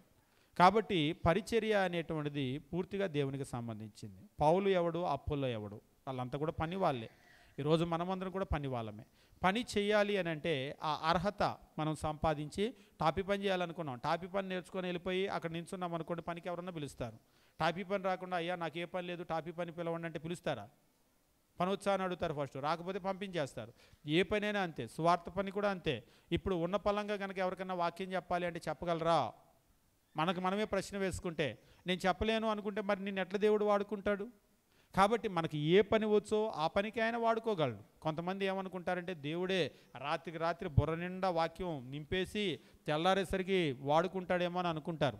అలాంటి కార్యాలు ఎక్కడా కూడా అంటే బైబిల్లో జరగలేదా? ఫస్ట్ సెంచరీ అంటారు, అది మిరాకిల్స్ అనేటువంటిది ఎప్పుడు కూడా దేవుడు ఎప్పుడు ఉపయోగించాడంటే, in the beginning God created heavens and earth అని అంటాడు. ఆది యందు దేవుడు భూమి ఆకాశాన్ని సృజించాడు. రోజు భూమి ఆకాశాన్ని సృజిస్తున్నాడా? మరి అప్పుడు ఎందుకు సృజించాడు? మొట్టమొదటి రోజు దేవుడు భూమి ఆకాశాన్ని సృజించాడు. రోజు సృజించే పని పెట్టుకోలేదు. అంతేకాదు, మీరు కనుక గమనించండి, 1వ రోజు, 2వ రోజు, 3వ రోజు, 4వ రోజు, 6వ రోజు, అలాగ మొత్తము ప్రతిరోజు కూడా ఆయన సృజించినటువంటి సృష్టి ఉంది కదా. ఇక ఆ తర్వాత 7వ రోజు, 8వ రోజు, 9వ రోజు ఇలా గనక వెళ్తే ఇక మరలా ఎప్పుడు సృష్టించలేదు. మొట్టమొదటి మాత్రమే ఆయన అద్భుతాన్ని చేశాడు. ఆ అద్భుతాన్ని ఉదాహరణకి చెట్లు చేశాడు, మొట్టమొదటి అద్భుతంతోనే చేశాడు. ఆ తర్వాత ఏమవ్వాలి అంటే ఇన్ న్యాచురల్ వే వాటి నుంచి వచ్చిన విత్తనాల ద్వారా పునరుత్పత్తి జరగాలి. మొట్టమొదట ఏం చేశాడు? పక్షుల్ని చేశాడు. కానీ ఆ తర్వాత అవి పిల్లలు పెడతాయి, సహజమైన ప్రక్రియలో అవి వ్యాప్తి చెందాలి. మొట్టమొదట ఆయన ఏం చేశాడంటే జలచరాలు కానీ, భూచరాలు కానీ, మనుషుల్ని కానీ, ఆదాము, అవ్వ వీళ్ళందరూ కూడా అద్భుతాల ద్వారానే చేయబడ్డారు. కానీ రోజు అద్భుతాల ద్వారా పిల్లల్ని దేవుడు తయారు చేయడు. ఆదాము అవ్వల్లాగా కొత్త వాళ్ళని చేయడు. ఆ తర్వాత ఏమవుతుందంటే సహజమైన పద్ధతిలో ఈ భూమి అంతా కూడా నడుస్తుంది. అలాగనే సంఘం ప్రారంభంలో కూడా దేవుడు అద్భుతంతోనే ప్రారంభించాడు. ప్రతిదాని ప్రారంభానికి దేవుడు అద్భుతాన్ని వాడాడు, సంఘం ప్రారంభంలో కూడా అద్భుతాన్ని వాడాడు. కానీ ఎప్పుడైతే సంఘం ప్రారంభమైందో సహజమైనటువంటి ప్రక్రియలో అది ముందుకు వెళ్ళిపోతూ ఉంది. ఇది అర్థం కాక రోజు అద్భుతం చేయమంటారు కొందరు. దేవుడు ఎప్పుడు ఏ పనిలో కూడా రోజు అద్భుతం చేయలేదు. ప్రారంభము ఫర్ బిగినింగ్ దేవుడు అద్భుతాన్ని వాడాడు, కానీ దాని యొక్క కొనసాగింపు కొరకు దేవుడు ఎప్పుడు అద్భుతాన్ని వాడలేదు. కాబట్టి మనం గమనించవలసిన విషయం ఏంటంటే, మనం నేర్చుకొని, మనం అర్హత సాధించి, మనము సిద్ధపడి, అన్నింటికంటే ముఖ్యంగా మనం సిద్ధపడి అన్నింటికీ రెడీగా ఉన్నా మనం అడగకుండా ఆయన ఇవ్వడు. కలెక్టర్ ఉద్యోగానికి కావాల్సిన అన్ని అర్హతలు ఉన్నా అప్లై చేయకుండా, రిటన్ టెస్ట్ రాయకుండా, అక్కడ ఉన్నటువంటి ప్రిలిమ్స్, మెయిన్స్ ఇవన్నీ కూడా అటెండ్ చేయకుండా ఉద్యోగం రాదు. అన్ని అర్హతలు ఉన్నా మనం వెళ్ళి అప్లై చేసుకోవాలి. అన్నీ ఉన్నా దేవుని దగ్గర మనం అడగాలి, అడిగితే అది ఇస్తాడు. మరొక రకంగా చెప్పాలంటే ప్రార్థన మన పరిచర్యకు డోర్ ఓపెన్ చేస్తుంది. ఇప్పుడు చూడండి, అపోస్తులైన పౌలు ప్రకటించడానికి అన్ని అర్హతలు ఉన్నాయి, అందులో అసలు డౌటే లేదు. మొత్తము ఆసియా ఖండము, మొత్తము యూరోప్ ఖండము ప్రకటించుకుంటూ వెళ్ళిపోయాడు. కానీ అరెస్ట్ చేసి ఇప్పుడు లోపలేసేసారు. మరలా బయటకు వస్తే ధారాళంగా ప్రకటిస్తాడు. కానీ ఇప్పుడు బయటపడాలి అంటే అది దేవుని చేతిలో ఉంది, కైసర్ చేతిలో కూడా కాదు, దేవుని చేతిలో ఉంది. మరి దేవుడు దాన్ని ఎట్లా చేస్తాడు అంటే, మా కొరకు ప్రార్థన చేయండి. ప్రార్థన చేస్తే దేవుడు డోర్ ఓపెన్ చేస్తాడు, మరలా బయటకు వచ్చి ధారాళంగా ప్రకటిస్తాం. కాబట్టి సువార్త పరిచర్య చేసేటువంటి అవకాశము ప్రార్థన ద్వారా వస్తుంది, మనం దేవుడిని అడగటం ద్వారా వస్తుంది. మనం దేవుడిని అడగకుండా నన్ను వాళ్ళు పిలవలేదు, నన్ను వీళ్ళు పిలవలేదు, సేవ చేయడానికి రెడీగా ఉన్నా, క్యారేజ్ కట్టుకొని వెళ్ళానో, ఎవరూ పిలవలేదంటే ఎవరు కాదు. ప్రార్థనాపూర్వకంగా మనం ముందుకు వెళ్ళాలి. ప్రార్థన చేస్తే దేవుడు డోర్ ఓపెన్ చేస్తాడు. అట్లనే దేవుని చిత్తానికి వ్యతిరేకంగా వెళ్ళి ప్రార్థన చేస్తే డోర్ ఓపెన్ చేయడు. దేవుని చిత్తానికి అనుకూలంగా వెళ్ళాలి, అదే సమయంలో ప్రార్థన మనం చేయాలి. ప్రార్థన అనేటువంటిది మనకు సువార్త పనిలో డోర్ ఓపెన్ చేస్తుంది, పరిచర్యలో డోర్ ఓపెన్ చేస్తుంది. మీకు ఎవరికైనా సరే మీకు పరిచర్య చేయాలి, సువార్త పనిలో పాల్గొనాలి అని కనుక ఉన్నట్లయితే మీరు చేయాల్సింది ఏంటంటే, దానికి మిమ్మల్ని మీరు సిద్ధపరచుకునే నెంబర్ 1. రెండవది, ఆయన్ని మీరు అడగండి, ప్రార్థన చేయండి, ఆ పని ఇవ్వమని ప్రార్థన చేయండి. అన్నింటికంటే ముఖ్యమైనటువంటి మూడోది ఏంటంటే, ఆయన ఎక్కడ పని ఇస్తే అక్కడ పని చేయండి. ఉదాహరణకి మీరు అప్లై చేశారు, ఫస్ట్ పోస్టింగ్ వచ్చింది కలెక్టర్గా, నార్త్లో ఎక్కడో వేశారు. నేను నార్త్ వెళ్ళనండి, నాకు ఆంధ్రలో వేయండి అన్నారు. ఏం చేస్తారు? చేస్తే ఉద్యోగం చేయి, లేకపోతే వెళ్ళిపో అంటారు. ఇక్కడ మనకు బాగా తెలుసు, ఇప్పుడు ట్రాన్స్ఫర్లు ఉండవండి, అక్కడ చేయాల్సిందే ఎన్ని సంవత్సరాలు అని చెబుతారు. అదే దేవుని పని దగ్గర ఇక్కడ అట్లా ఉండదు. నేను ఈ ఊరిలో చేస్తా, నేను ఆ ఊరిలో చేస్తా, నేను ఆ మూలన చేస్తా, ఇదంతా మన ఇష్టమే. మనకు నచ్చిన చోట ఖర్చు వేసుకున్నట్టుగా, కండ వేసుకున్నట్లుగా సేవలో కూడా ఏం చేస్తారంటే నేను నచ్చిన దగ్గర చేస్తానంటారు. అట్లా కాదు. ఆయన యజమాని, నువ్వు పనివాడివి. నువ్వు ఎక్కడ నిన్ను వాడుకోవటం ఆయన ఇష్టమో నువ్వు అక్కడికి వెళ్ళి నోరు మూసుకొని పని చేసుకునే లెక్క అయితే నిన్ను ఉంచుతాడు. లేకపోతే నిన్ను తీసేసి నీ పోస్టింగ్ ఇంకొకరికి ఇస్తాడు. లోకంలో అయితే ఎట్లా జరుగుతుందో దేవుని దగ్గర కూడా పరిచర్యలో ఆయన చెప్పింది చెప్పినట్లుగా చేస్తే ఆయన పనిలో నిన్ను ఉంచుకుంటాడు. ఆయన చెప్పింది చెప్పినట్లుగా చేస్తే ఇంకా బాగా వాడుకుంటాడు. ఆయన చెప్పినట్లుగా కనుక చేయకపోతే నీ కోరికలు, నీ ఆలోచనలు ఇందులో పెట్టాలనుకుంటే నువ్వు బయటికి పంపబడతావు. కాబట్టి మనకు సేవ చేయటానికి అర్హత, దేవుణ్ణి అడగటమో, అన్నింటికంటే ముఖ్యంగా విధేయత. ఆయన ఏ పని చెప్తే ఆ పని మనము లోబడి గనక చేసినట్లయితే ఆయన ఉపయోగించుకుంటాడు. నేను ఇక్కడ చేయను, నేను అక్కడ చేయను, నేను పొద్దున్న చేయను, నేను మధ్యాహ్నం చేయను, నేను రాత్రి చేయను, ఎండ అయితే చేయను, వాన అయితే చేయను అని అన్నారనుకోండి, ఇక అంతే. డోర్స్ ఆయన క్లోజ్ చేస్తాడు. వన్స్ ఆయన క్లోజ్ చేసి ఒక్కొక్కసారి, ఎందుకంటే మా సేవకులు మేము మాట్లాడుకుంటాం, కొంతమంది దగ్గర చాలా టాలెంట్ ఉంటుంది, చాలా టాలెంట్. అదేంటి ఇంత టాలెంట్ ఉండి వీళ్ళు ఇలాగ వెనకబడిపోయారు, మరుగుపడిపోయారని మేము ఆశ్చర్యపోతాం. దేవుడు వాడుకోలేదు అంతే. వాళ్ళకి ఎంత టాలెంట్ ఉందనేది కాదు, దేవుడు వాడుకోలేదు. కాబట్టి మనలో ఏమి లేదు. అపోలో ఎవడు, పౌలు ఎవడు? విత్తువాడేటువంటి అయినా సరే, విత్తువాడు నిలిపోయేవాడు ఒకడే. ఎవరు వృద్ధి కలగజేస్తున్నారు, ఎవరి చేతిలో ఉందనేటువంటిది ఆలోచన చేయాలి. కాబట్టి ప్రార్థన అనేటువంటి చాలా గొప్ప ఆయుధము. మనకు సువార్త పనిలో ద్వారాలు తెరవగలిగినటువంటి శక్తి ప్రార్థనకు ఉంది. కాబట్టి మనం సిద్ధపడదాం. దేవుడు మనల్ని, మన యొక్క కుటుంబాలను దీవించునుగాక.